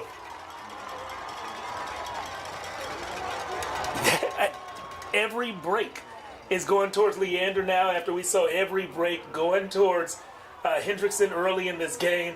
This is exactly what you needed to happen. Some breaks on defense and breaks on special teams to make the comeback complete. And guys, there's a chance that Leander can score a 4th straight touchdown and take the lead in this one. Jacob Filan, the senior, with his first interception of the season. Now Leander takes over on offense. Hargrave gets the handoff, gets a good chunk of yardage there on first down. Just the 4th interception this season thrown by Keontae Fowler. A costly one, as it now gives the Lions an opportunity to take its first lead since the first drive of this ball game. We have an injured player on the field. And Tyler, a moment ago we were talking about what's left on the schedule for these teams, and I want to clarify that I didn't mean to say that Hendrickson would have a leg up on College Station. What I meant to say is the loser of this, Hendrickson comes in with a win, all right, and Leander comes in with no wins. And so if Hendrickson falls in this one, they will end the season, in theory, with the same record if things go how we think they're going to go for the rest of this, and the tiebreaker will go to the winner of this game. So the way that the season plays out, we could see the teams tied, and if Hendrickson loses this, they're going to lose the tiebreaker as well. I got you. Yeah. I got you. That's the kind of explanation that we come to expect out of KVUE Sports Director Jeff Jones. The math just wasn't adding up as I was talking the first time, and I was like, let me make these math, and I think they're mathing now. That's a lot of math. But we're proud of you mathing the math. There we go. Thank you. And unfortunately, we've got an injured player on the field. I didn't see initially who it was, and we've got the training staff for Leander hovering around it. The trainers, Jorge Martinez and Aaron Henderson, doing a great job with the Lions. We've got some students here on the home sideline waving up to Jeff Jones. Just such a friendly smile. Jeff's standing, I'm sitting, so I can't really see above the glass. As we see right now who the player is injured on the field. It's Hargrave. Yeah, it's a big one. It's their junior running back. And there's Chris Price right there with the headset on. Doesn't look exactly thrilled, so I don't know what the extent of the injury is to E.J. Hargrave, 5'6", 160-pound junior. But I do know we've seen him in motion plenty. We've seen how he moves either right before the snap or right at the snap, and how often it'll drive the defenders, take the defenders' eyes to him and move them laterally, which opens up lanes and holes. And so, depending on who replaces him for at least these next few plays, it could make things a lot easier for the defense, which of course would make things tougher for the offense. 7:38 left here in the third quarter. 2nd and 5 from the 46 for Leander. Logan Mitchell takes a snap, quick pass to Woldridge, and Woldridge, sneaky speed. Undersized, but boy, can he run. Good chunk of change for the first down across midfield. We've seen a lot of those quick now routes to Woolridge. I do wonder if we're going to see one of those, like a now and go. If they're going to fake that and hit them again down the seam with something deeper at some point in the second half. Cameron Hoosier inside the 40. Hoosier, the sophomore, averaging 5.9 yards per carry. Does have a touchdown on the ground this season. Has caught a pass for 10 yards. So only a sophomore, but as Coach Price talked to us about, a lot of young, talented kids on this team. And with the injuries, getting to see some of them. Mitchell, back to Hoosier. Little sidestep. How about that move? Inside the 25.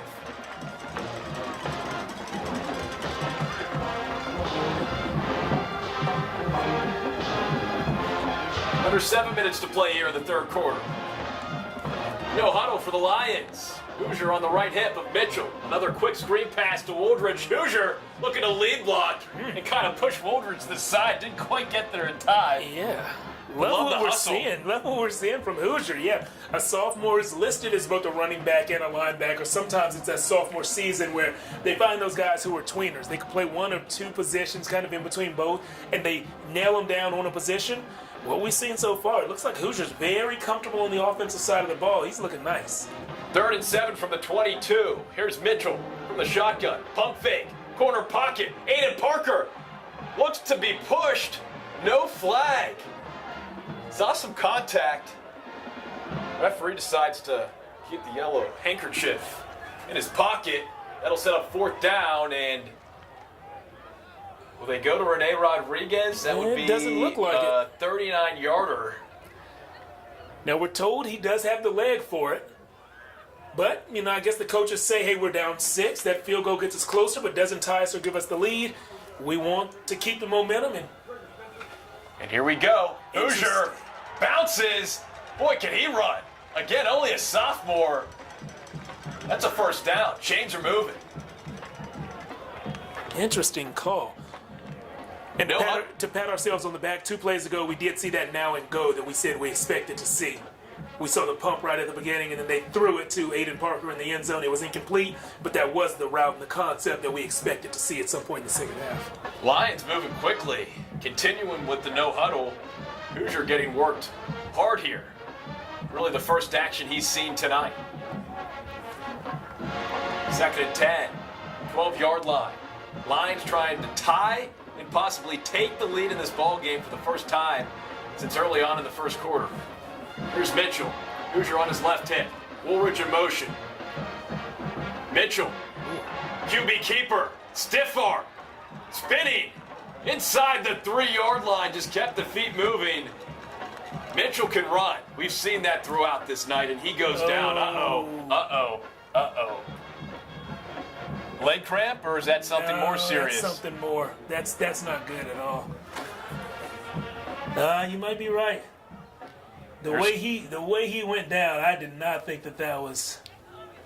Coach Price on one knee, making sure his starting quarterback, the Rice commit Logan Mitchell, was okay. Looks like it might just be a cramp-up situation. That's what we're hoping for. Aaron Hendrickson, the trainer. Jorge Martinez. Let's stretch him out.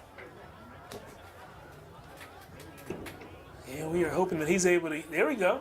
All right. Stretch him out. Got him standing up again. He sure did go down hard for somebody who's standing up and looking comfortable this soon after that. Huh? Sometimes when it hits you, it just hits you, and that's what your mind's telling you one thing, your body's saying, nope, go down, go down. Let's get him some water. I don't know what that is. We used he to took do some of the special drink. Is that Mike's special stuff? I don't know. I get my binoculars. You know, we used to do Pedialyte and pickle juice. Oh, I love pickle juice. Yeah. Sign me up for pickle juice. Yeah. Okay. So yeah, both of them really salty. I don't know the science behind it, but The sodium infiltrates the bloodstream. And Yep. Throw in an osmosis in there, and we might have it, huh? man, you've hit on math. Now Yep. we're talking science. Yep. You just got to hit social studies Well, and back language in arts. my day, Tyler. 5:39 left to go in the third quarter. Look at the score. It wasn't always that close. Leander did have the early lead, but the Hawks then flew out to a big old gap, and then the Lions have since roared back. So it's been back and forth, really a great 11 5A district battle here tonight at Bible Stadium. It really is. I'm going to be interested. You know, the Leander Lions, this is one of, if not their most important drives of the game. You got 3rd and 1 here deep in enemy territory and opponent's territory, and you could take this very important 3rd down snap without your starting running back and without your starting quarterback. That's going to be interesting on what appears to be a rundown to me. Yeah, 3rd and goal from the 3. Oh, and you know what? And they only have Maybe 1 yard. Did they call a timeout? Yep, timeout left too. So they called the timeout, and because they did that, they could put the quarterback back in, even though he went down with an injury. He doesn't have to sit out a play because they called the timeout. So I think that's a smart timeout. yeah, for sure. Given what we've for seen sure. from Logan Mitchell, the offense definitely runs through the 6'4", 190-pound, close to 200-pound junior quarterback, the Rice commit, completing 51% of his passes. You know, he does have 6 interceptions, but came into this game with 11 passing touchdowns. Also came in with 4 rushing touchdowns, but that has since increased, and it's a guy who averages almost 10 yards a carry. And here come the Lions, Jeff. Yep, with their leader. And we've got a whistle from the back judge. Coach Price is fuming. Yeah. He is not happy whatsoever. He's having words. Coach Price really not happy. If we can get Coach Price, there he is. Yeah, he's not thrilled at all. Yeah, there's his assistant telling him to back off. Oh man, he's beside himself. Okay, here we go. Jorge Ruiz-Williams now comes on the field. We've got some movement. Mason Montgomery is now the quarterback. Hands it off to Hoosier. So I guess, Jeff, per what you said, that's what upset Coach Price. He's ticked off. Rightfully so. If you use the timeout, that's one of the reasons why you use the timeout, is so that you can get your guy out there, the frontline starter that you brought to the game. You want him in there on the most important plays, and it doesn't matter the cost, especially if the cost is just a timeout. They paid that cost, and they did not receive that good or service. I'd be mad too. So here we go. 4th and 2 from the 5. Mitchell back in. Fakes the handoff. Play action right. Tucks it. And does he get enough? Brandon Mosley. Shoving a shoulder. And the Hawks hold him. How about that? Stuffed. Brandon Mosley, the sophomore, with a huge play defensively. To brick wall, Logan Mitchell, and the Hawks take over on offense. What a crazy exchange of plays there. Huge. I like the play call. I like going for it on 4th there with all this momentum, trying to tie the game or take the lead. I like putting the ball in your best player's hand with options on the run towards your sideline. It was just stopped. Fowler tucks it and runs it. Keeping the feet moving. Churney across the 15. And Jeff, if this game ends the way it looks right now with the Hawks in front, we'll have to go back to that Montgomery injury. Timeout called by Coach Price. And then that should have allowed Montgomery to come back out, Mitchell to come back out. Instead, not the case. Yeah. And so you should have had 2 plays with Logan Mitchell under center, 3rd down and a 4th down. Instead, you only had 1 play. It throws off the routine. It throws off the rhythm when you have the backup in there taking 1 snap. Yeah, that's a big, big play. Fowler, option. Another good chunk of change. I say a big play, but, I mean, if I know the rule, if the rule as I know it is still the rule at this level, that's not a big play. That's a big mistake from the officials that I'm not going to say it cost Leander a drive, but it changed the drive for Leander. 2nd and 1 for the 24. Workman gets the handoff and gets 1 or 2 yards. That should move the chains. Again, another tough run for Carson Workman. We've only seen 1 explosive run from him. I think it went for about 13 or 14 yards. Everything else has been 3 yards here, 4 yards there. You know, he's grinding. And that's what Coach Pierce told us coming into the season. They knew he was going to be the kind of running back who runs through the defenses, and they had another running back who was supposed to run around defenders. And there he is running around several defenders. 1 more man to beat, and Workman to the races. Pushed out of bounds around the 30-yard line. That's what we've come to expect from number 24, the senior, Carson Workman, living up to his last name. So he's showing off a little speed there like Michael Anderson, who was that other running back, typically showed off earlier in the season before he was injured. No huddle. Workman actually runs into Fowler. Not the smoothest of handoffs. Gets 2 or 3 yards. So both teams tonight offensively looking to change the pace. No huddle, switching it up. Yeah, you know, you typically don't go no huddle after you lose on 1st down. So on 1st down, if you gain 6 or more, then it's easier to kind of go hurry up and stay ahead of the chains in that way. If you get stuffed on 1st, pump the brakes a little bit, regroup. 2nd and 7 for the 29. Fowler. Mosley meandering through a seam, and he is in for the touchdown. Brandon Mosley, the sophomore sensation. And the Hawks go up by 2 scores. Who is this guy? Hey, he's making a name for himself this evening, isn't he? He wasn't even on the 2 deep. He might be next week. So yeah, Brandon Mosley not even on the 2 deep. So that means entering the season, he was at best the 4th running back in line. But here's opportunity, and he knows what to do with it.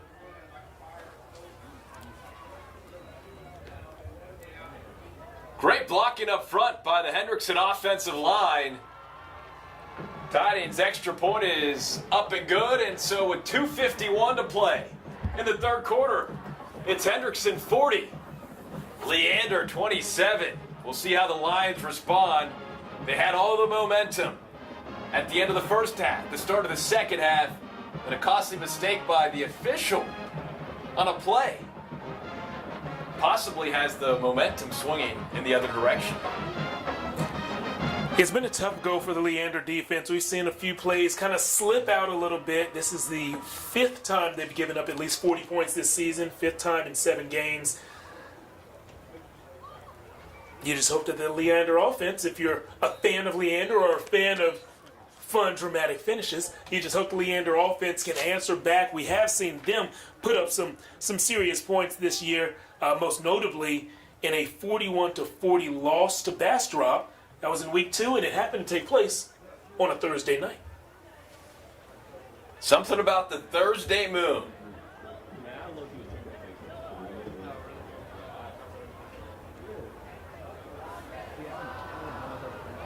Lions trying to come back and beat the Hawks for the first time since 2012. Been a tough stretch for the Lions over the last handful of years. Just 3 wins last year, 2 wins in 21, 2 wins in 20, winless in 2019, and then just 1 win in 2018. Short kick. Oh. Received at the 25 by Aiden Steriker. Steriker gets across the 30 around the 32-yard line. Nick Parsons banged up on that play. He's picked up by Coach Price. Looks to be in serious discomfort.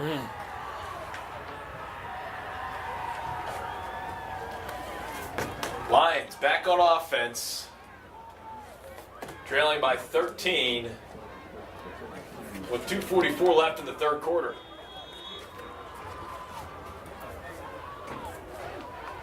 See what the boys in blue are made of. And they reignite the comeback train.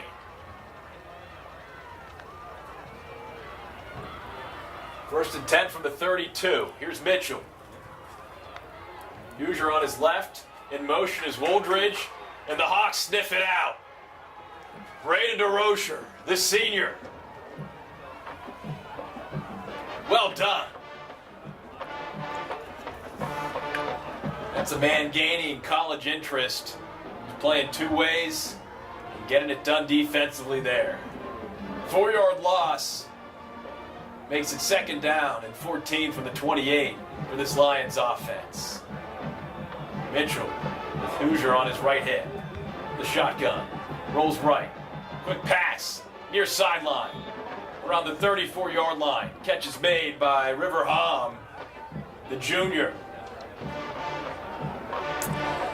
And don't love to see E.J. Hargrave on the sideline with no helmet. I was watching him for a few moments. I saw him gesture, signal to somebody in the stands. I'm not sure exactly what he was saying, but when you see him on the sideline, no helmet in his hand, no helmet on, you think his night may be over. And hate to see a young man who was running so hard and playing so well for this Leander offense, not just tonight, all season, have his night end with an injury. Mitchell slant to Woldridge. That's a beautiful pass play near midfield for the first down.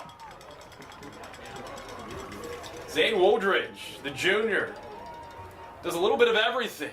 Runs, throws, catches. Well, the playmakers on this Lions offense. First and 10 from the 50. Mitchell, play action. And he gets sacked. DeRocher again. He's been a beast.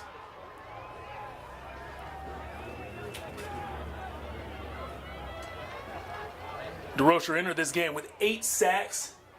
Well, he has 9 now. Math. I told you the math's a Knew he would circle back. Knew he would circle back. A perfect radius. Circumference, too. 7-yard loss. Second down and 17 from the 43 for the Leander offense. Mitchell with Hoosier on his right hip. 2 receivers left. 2 receivers right. Mitchell rolls right. Throws on the run. Finds his man, River Hom. Downstream for the catch. They're going back to that same pass play that worked just a few plays ago. Minute left in the third quarter. Lions trailing 40-27. Here on KVUE's Friday Football Fever on Thursday. We appreciate you joining us tonight and throughout this season on KVUE Plus or our KVUE YouTube channel. Remember, catch all the action. These games live on our YouTube page. So check it out. 3rd and 7 from the 47. Mitchell. Yeah. Again, River Hom. And you know what? They should keep on doing it. Let's see. I'll give you a wide shot. Now, we'll tell pre-snap. At least we were able to tell them that play. The Hendrickson defensive backs are lining up, giving them so much cushion before the ball's even snapped on the sideline nearest to us, on the sideline close to Leander. And so if they're going to give you an 8-yard cushion on 3rd and 7, well, sure, have your receiver push the DB back for 3 or 4 steps and then turn around. Your receiver's right there at the sticks, and the DB is 8 yards, which is the cushion pre-snap, plus those 3 or 4 steps away. 1st and 10 from the 39. The handoff goes to Hoosier, and Hoosier gets wrapped up and taken down by Carnell Spicer. Sizzling, the sophomore. So on that snap, both cornerbacks were of impressed coverage. So had it been a pass, that same route that had so much success 2-3 times in a row, likely would have had the same success because of that defensive adjustment. So 2nd down and 7, that'll end the third quarter. So after 36 full minutes of play here at Bible Memorial Stadium, it's Hendrickson 40, Leander 27, 12 minutes to go, Jeff, setting up for a beautiful finish here on KVUE's Friday Football Fever on Thursday. Tyler Feldman, Jeff Jones, Corey Mose, Johan Castro with you here tonight, making sure we can stream this beautifully on our KVUE YouTube channel and on KVUE Plus. Once again, a two-score game, but we've seen Leander score in a hurry, and we've seen them put some points on the board earlier in this season.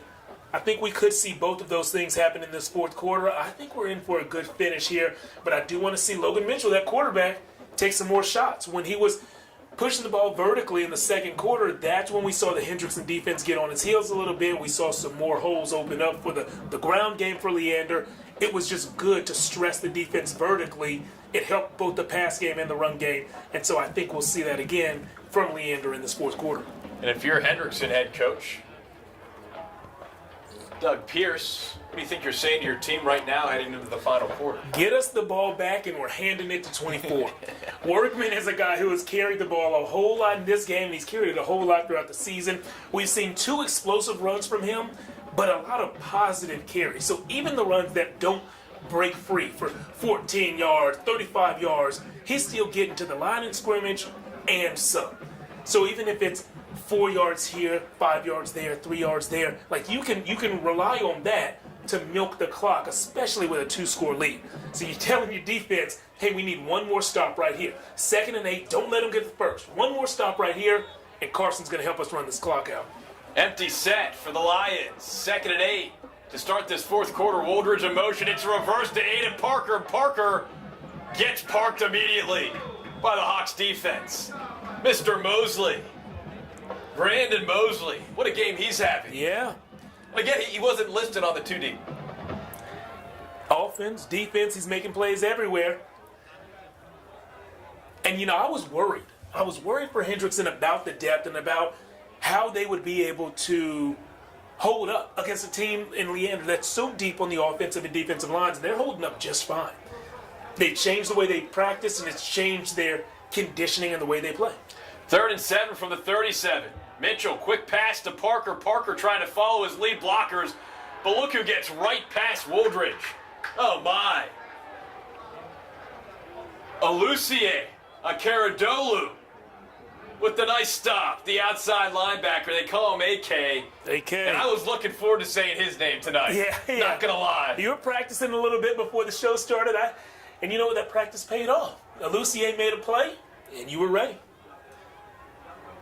Looked like Cornell Spicer was in there on that one as well. So good stuff by a host of Hawks. Can hear the Hendrickson coaching booth to our right saying, bring Mosley. That's 11. 4th and 7 from the 37. Mitchell drops back, fires, and it's nearly picked off. Off the fingertips of Braxton Brown. Wait a second. Romello Boykin was there too. And another 4th down stop for the Hawks defense. We've seen that a couple times. You see a flag there, Jeff? I saw the ref. I saw his hat on the field. And when a ref who carries one flag throws his flag and needs to signal another penalty by throwing another flag, they'll throw their hat. And so when I saw that hat on the field, I said, wow, I don't see the original flag, but I know he threw 2. Turns out his hat just flew off his head. Huge stop for the Hawks defensively. They take over on offense. Workman gets the rock, works his way downfield, across midfield, and pushed out of bounds around the 40-yard line.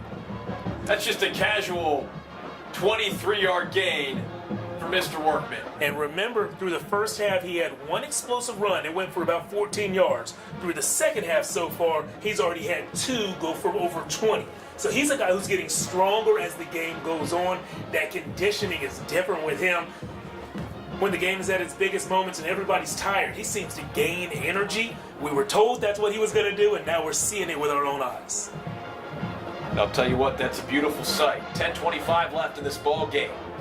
Hawks up 13. 1st and 10 from the Lions 39. Here's Fowler. Workman on his left hip.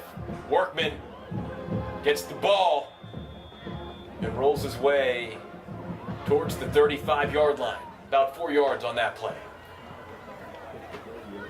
Now it's clock management time for Hendrickson. 2-score game, 10 minutes to play. Can they add to their lead? So that same talk that we said that the Hendrickson sideline was having with their defense, that's what Leander needs to think right now. We got to stop them right here. 2nd and long. Can we defend them this play and one more? Because our offense needs the ball back. We need a chance. Fowler, 2nd and 7. Play action, wide open, James Lee. And Lee fights his way down towards the 20-yard line.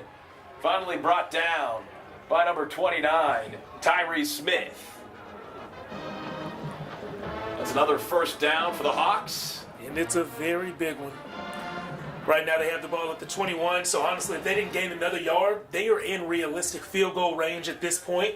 And a field goal would push this to make it, what, a 16, so that would still be two scores. So yeah. I doubt they, now that we talk about it, I doubt they just wait for a field goal. Well, I guess, I would definitely kick a field goal if it comes down to it here. Yeah. Force the other team to score twice and make two two-point conversions. Well, if you have Workman, though, he gets tripped up. Oh, nicely done. On the edge, Luis Ruiz-Williams. Another sophomore. This is a young team making a lot of plays out there.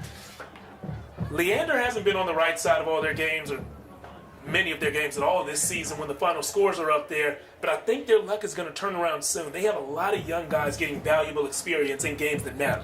This is a young team, but they continue to grow, and we've seen that growth here tonight, the way they fought. It seems like, they're just 1 or 2 plays away from being where they want to be. Workman working his way inside the 15. Clock continues to tick. Underneath 9 minutes to go in this ball game. Hendrickson leading 40-27 on Leander in this 11-5A district battle. Sets up a 3rd down and 4 from the 15. Do you keep the clock running, or do you just run the football? I'd run the football right here. That's what they've been doing for the majority of the drive, so I would keep it going. You know the clock is going to keep on moving, and worst case scenario, they stop you and we still put points on the board. Fowler, shotgun. Fakes it to Workman, rolls left, shows off the wheels, and he gets the first down. That is speed, and that is speed that kills. Yeah, when he was on the edge, and it was he and the defender, both of them knew, like, there's a spot. We're going to race to this spot. Quarterback got there first. First down is what he received. Fowler marks the spot. Actually, the ref just marked the spot at the 8-yard line. First and goal from the 8. Chance for the Hawks to go up 3 scores. Fowler, Workman on his left hip. Botch snap, who has it? Did Leander. Fowler land on it, or No. the Lions dive in? That's a turnover. Oh, boy. Red zone turnover. Costly turnover. It's Nick Parsons. We saw him hurting coming to the sideline earlier in this second half, and now he's giving a hurting to the offense. Oh, that is forcing the turnover. ginormous for the Lions. Huge turnover with 8 minutes to go in this ball game, and the Lions down 13. He's like, yeah, I did that. I picked up that football. There you see it. 8 minutes to go.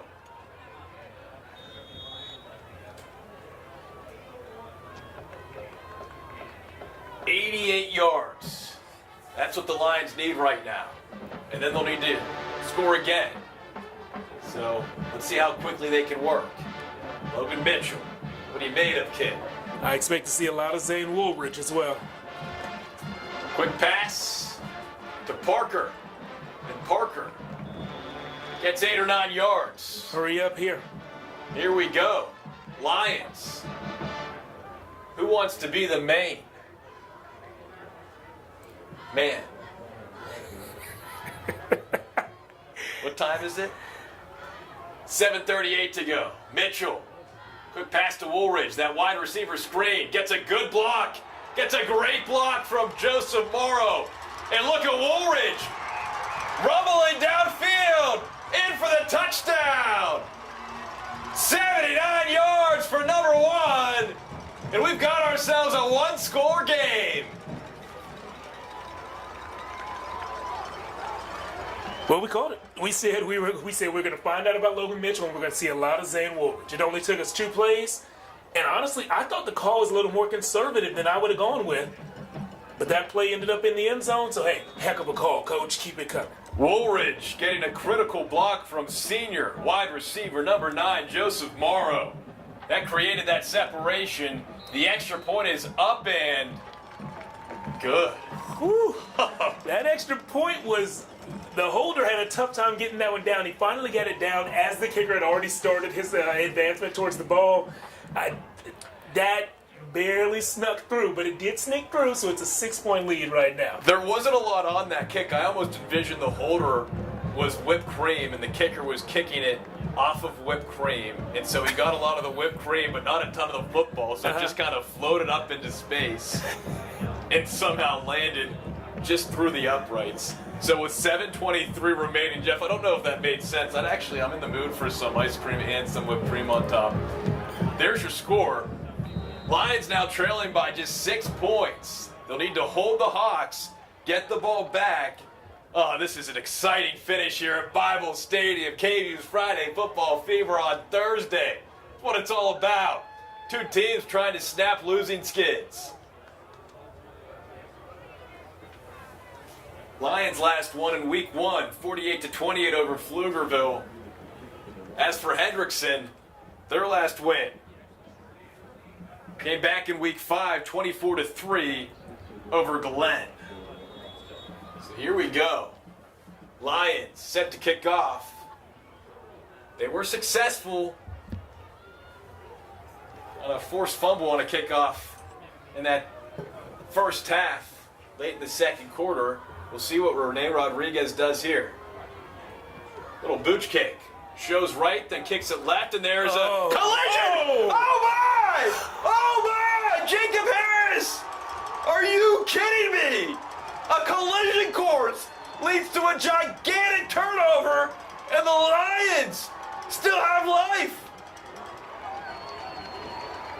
Oh man, if you are a Hendrickson fan now, oh, you are screaming so hard right now because my first gasp, I gasped like 4 times on that play, but the first time I was thinking to myself, why don't these guys just let the ball go out of bounds? Let it go out of bounds, and you get to take over on the 40. If you catch it and walk out of bounds, you're taking over where you walk out. So you're about to give them 15 yards, and even worse than that, there's the collision that you spoke about. Teammate on teammate, it was unforced.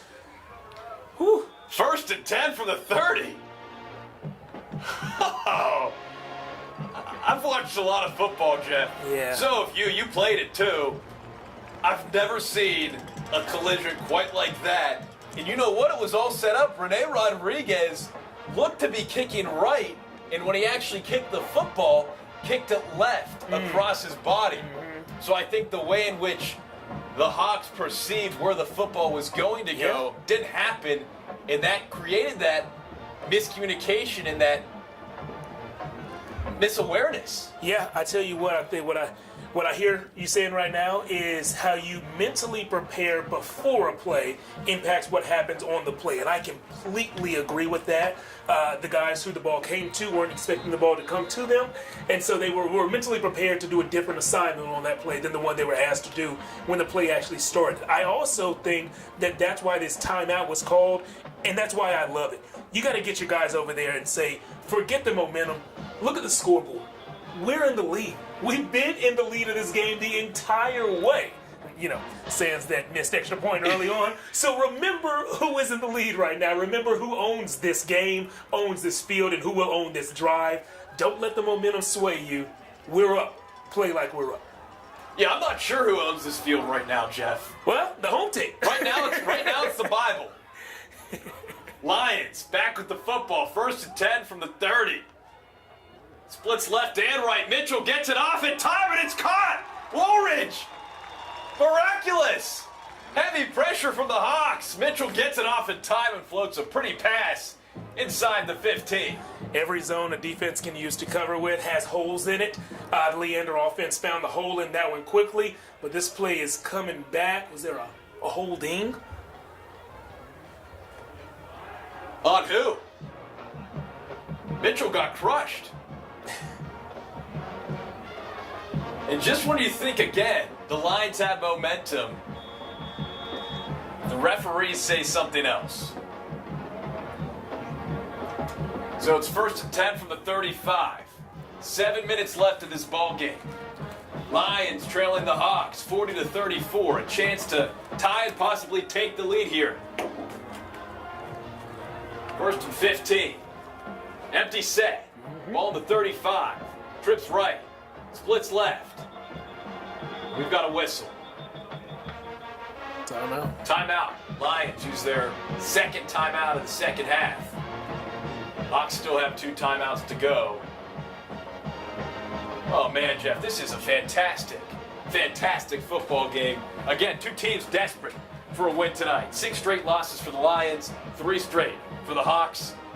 You can clearly see the effort from both teams, just how much they want to win a football game. Yeah, this one means a lot, not just in the standings, but it's another opportunity for a win. And that means a lot to these young men. And you can tell by the way they're playing here. We expected a fun finish, and that's exactly what they're delivering. The Leander Lions averaging more than 400 yards a game. Scoring, they've done a lot of, outside of last week's 72-0 loss at A&M Consolidated. It's a good program down there in College Station, or should I say over there in College Station. We'll drive out east. Zane Woolridge looks like he's lining up in the backfield. What I do want to point out in this interesting formation is that Zane has thrown the ball 25 times this year. He's even tossed a touchdown. We haven't seen any trick plays run out of offensive sets for Leander yet. This interesting formation just puts that in the front of my mind. Woolridge in motion, gets the handoff, shows off some speed, follows his blockers, puts his head down, and finally gets pushed out of bounds around the 24-yard line. So quick. So quick. Yeah, and it's not that point A to point B quickness. It's that like lateral shiftiness that really separates him. He's not a big guy, but that doesn't seem to hurt him because you're not going to get a clean, clear hit on him. 2nd and 5 from the 25. He's got that I can escape a Pac-Man quickness. Mitchell, back to Woolridge, goes left this time. Finds a hole, spins around, and then gets dragged down inside the 20 by a couple of Hawks. You got to be a special player if you're going to get D1 offers from programs like Oklahoma State, or at least interest from those programs at 5'8", which is exactly what Zane Woolridge has done, and we're seeing some of those special qualities right now. He's played a variety of positions and found success from each and every one of them. He's going to be a big part of the finish of this game, and I don't know if this is the last time this Leander offense is going to be on the field or not, but if it is, he's making sure that it goes through him. Empty set for Logan Mitchell. Trips right, splits left. Mitchell looks left, steps up in the pocket, pressure. Still looking, still surveying. Tucks it, runs, and then, oh man. Braxton Brown with a hit. I think if they wanted to, could have thrown a flag. I'm glad they didn't, though. Yeah. Let the quarterbacks play. If they're going to be in the open field trying to get every yard before they step out of bounds, let them do it. I do see a flag there. It looks like it's in the defensive backfield, though. Defensive holding may have been the call. Nope. Picked it up and waved it off. All's fair in love and defensive holding, apparently. So here we go, 2nd and 10. Nope, they are calling it now. Here we go, defensive holding, okay.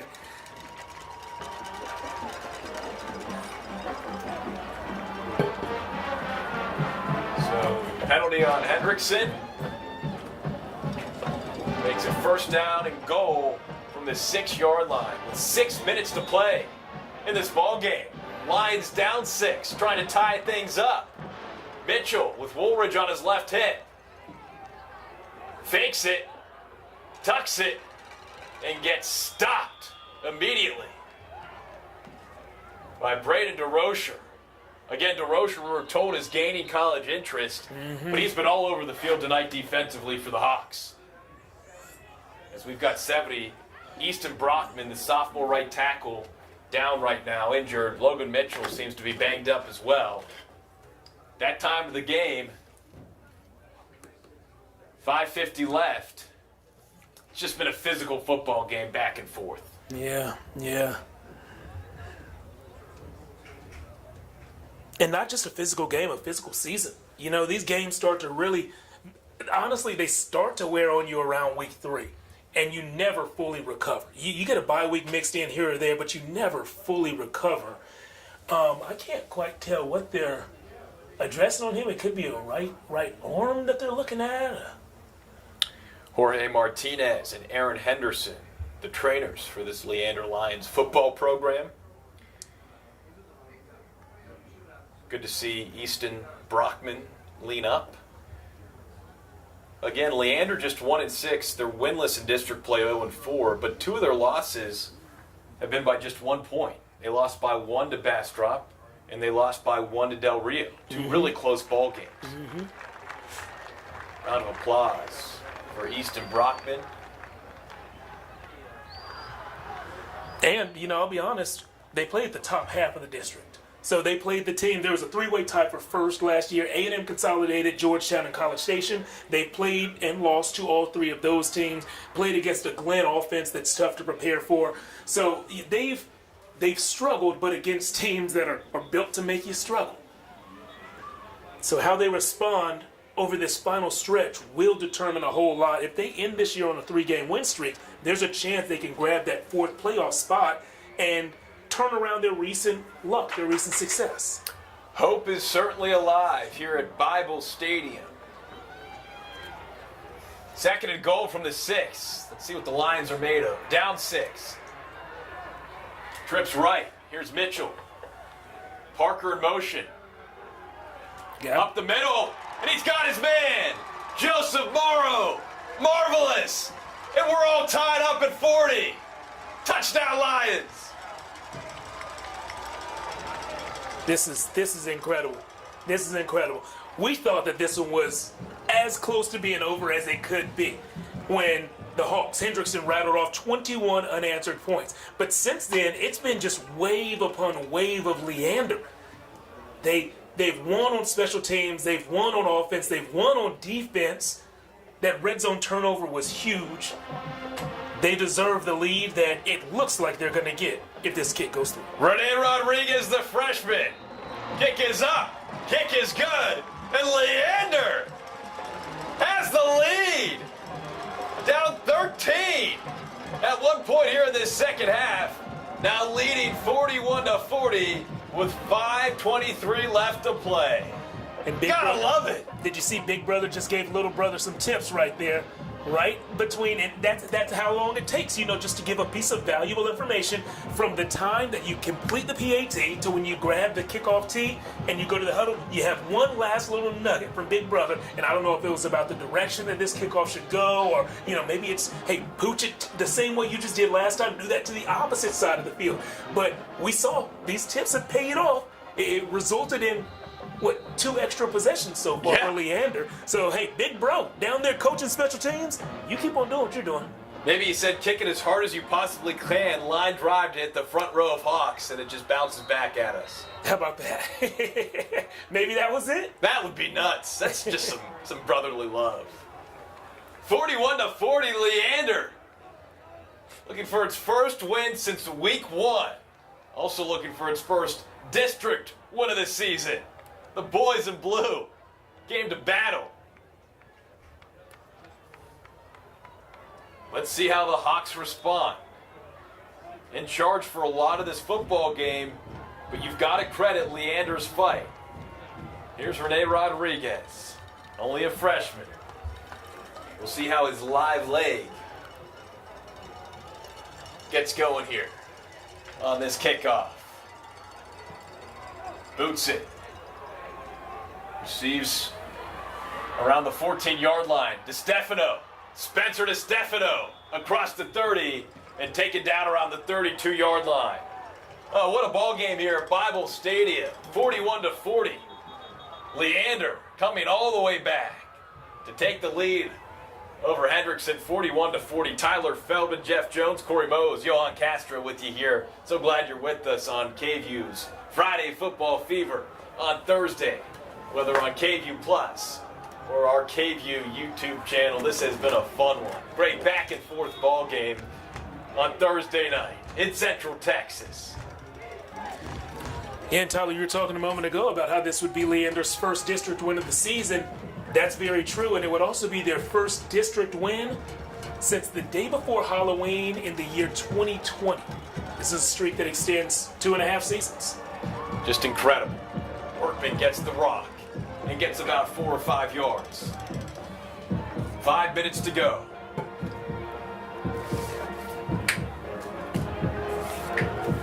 Hendrickson with that depleted O-line, but we talked about it, changed up how they do practice, and it's worked. That adversity making you stronger. Well, let's see how strong these Hawks are tonight. Relinquishing the lead to the Lions, and now trying to regain it here with less than 5 minutes to go. Fowler looks right. Pump fake, tries to get away and just throws it.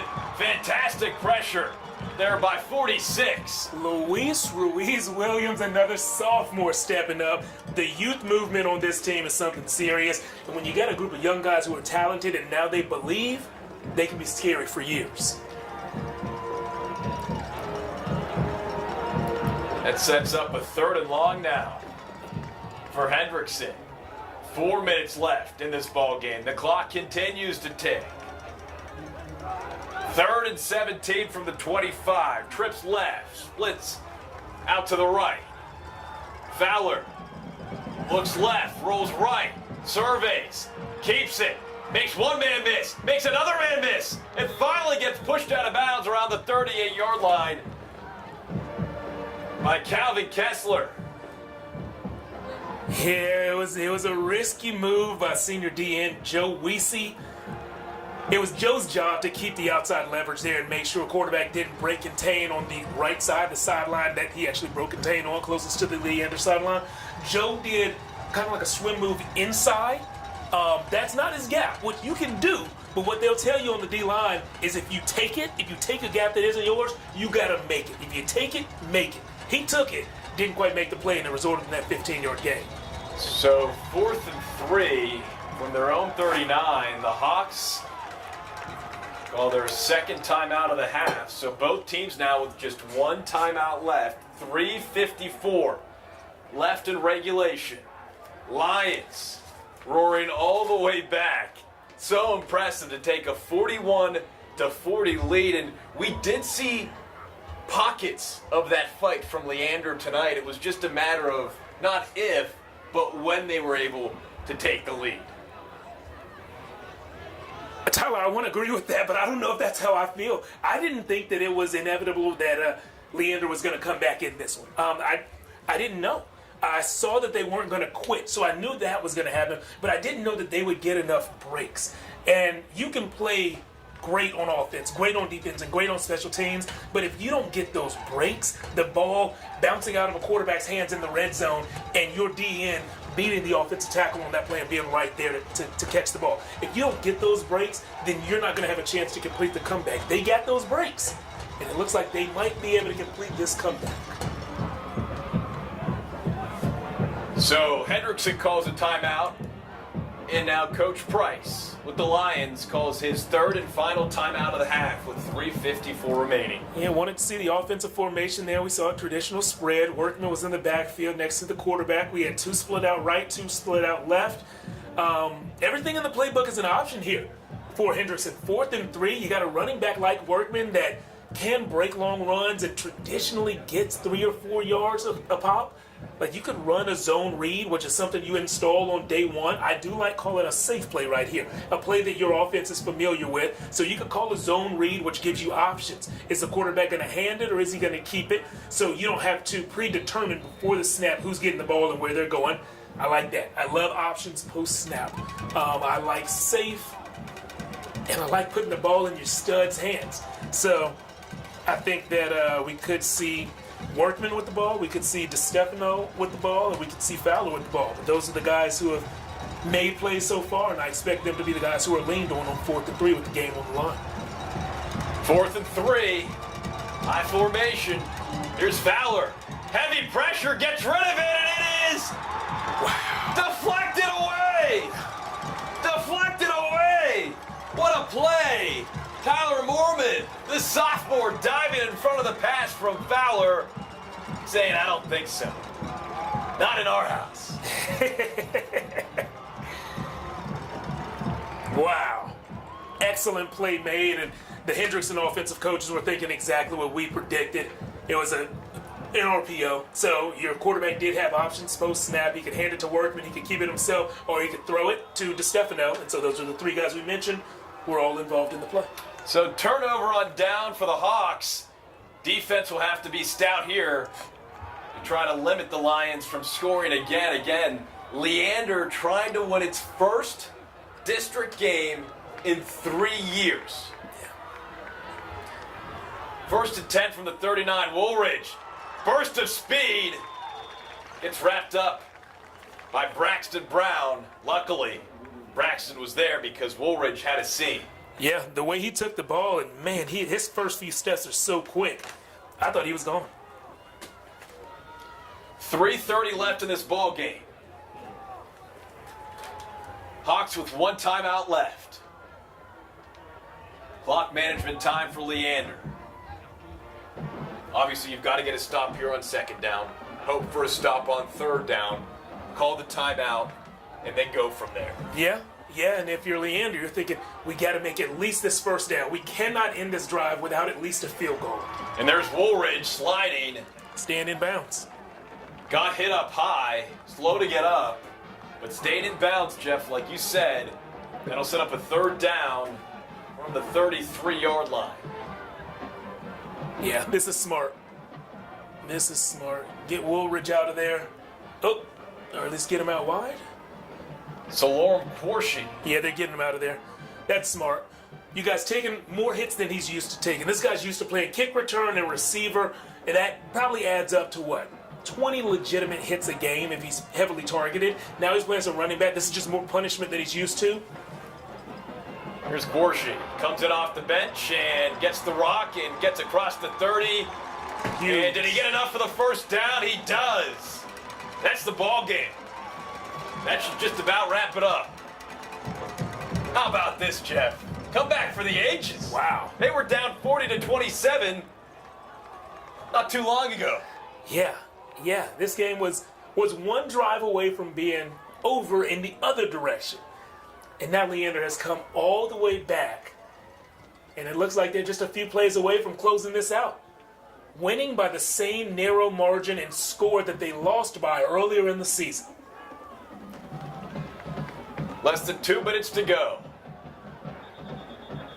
There's a flag on the play. $1:44 left to play.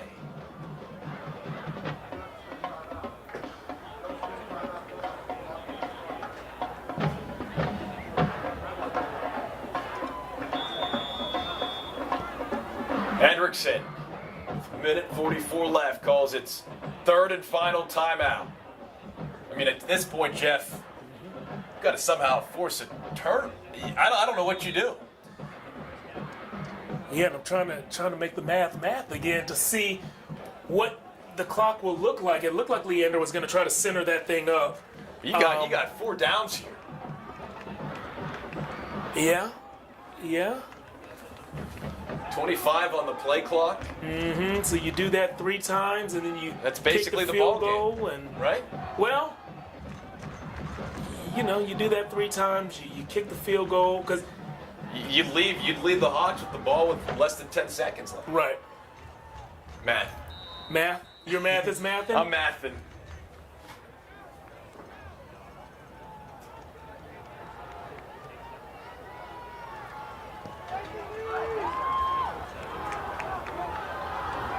The Lions sideline, juiced up, and for good reason.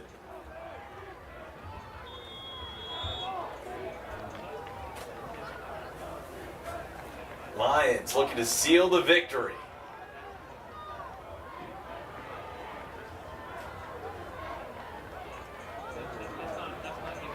You know, we talked with Coach Chris Price, 5th season with the Lions.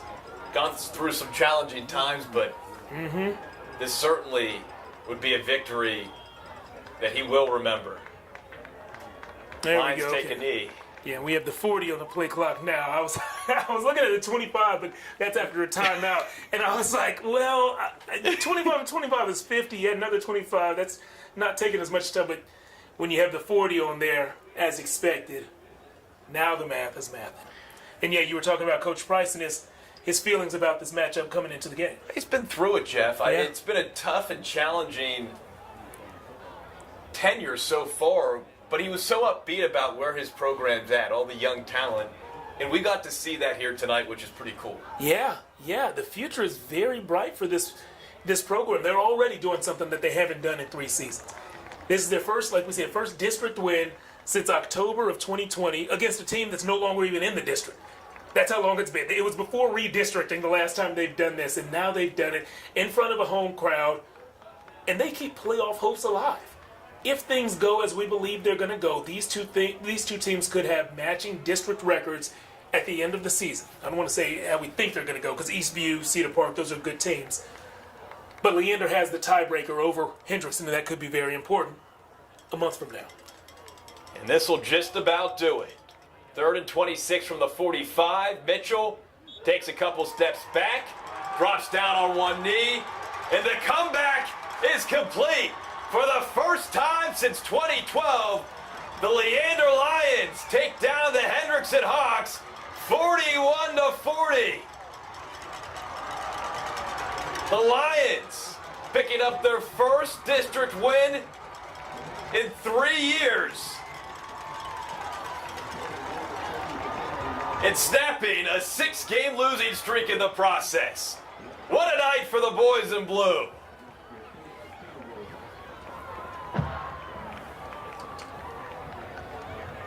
Jeff, this is what high school football is all about. Yeah, incredible comeback. 2 teams that just refuse to quit. And one group of young men feeling a sense of joy that they haven't been able to feel often over the past few years. We said earlier the future is bright at Leander. The future may also be now. Is the future now? The Lions pick up their first district win of the season. They're now 2-6 overall, 1-4 in 11-5A play, snapping that 6-game losing streak. They also snap a 5-game losing streak against the Hawks. As for the Hawks, with the loss, that's now 4 straight L's for Hendrickson, dropping to 3-5 overall, also 1-4 in district play. Once again, the final score from Bible Stadium, it's Leander 41, Hendrickson 40. For Jeff Jones, Corey Mose, Johan Castro, I'm Tyler Feldman saying so long from Bible Stadium. Thanks for joining us tonight on KVUE's Friday Football Fever on Thursday. We'll see you tomorrow night for Friday Football Fever. Get home safely.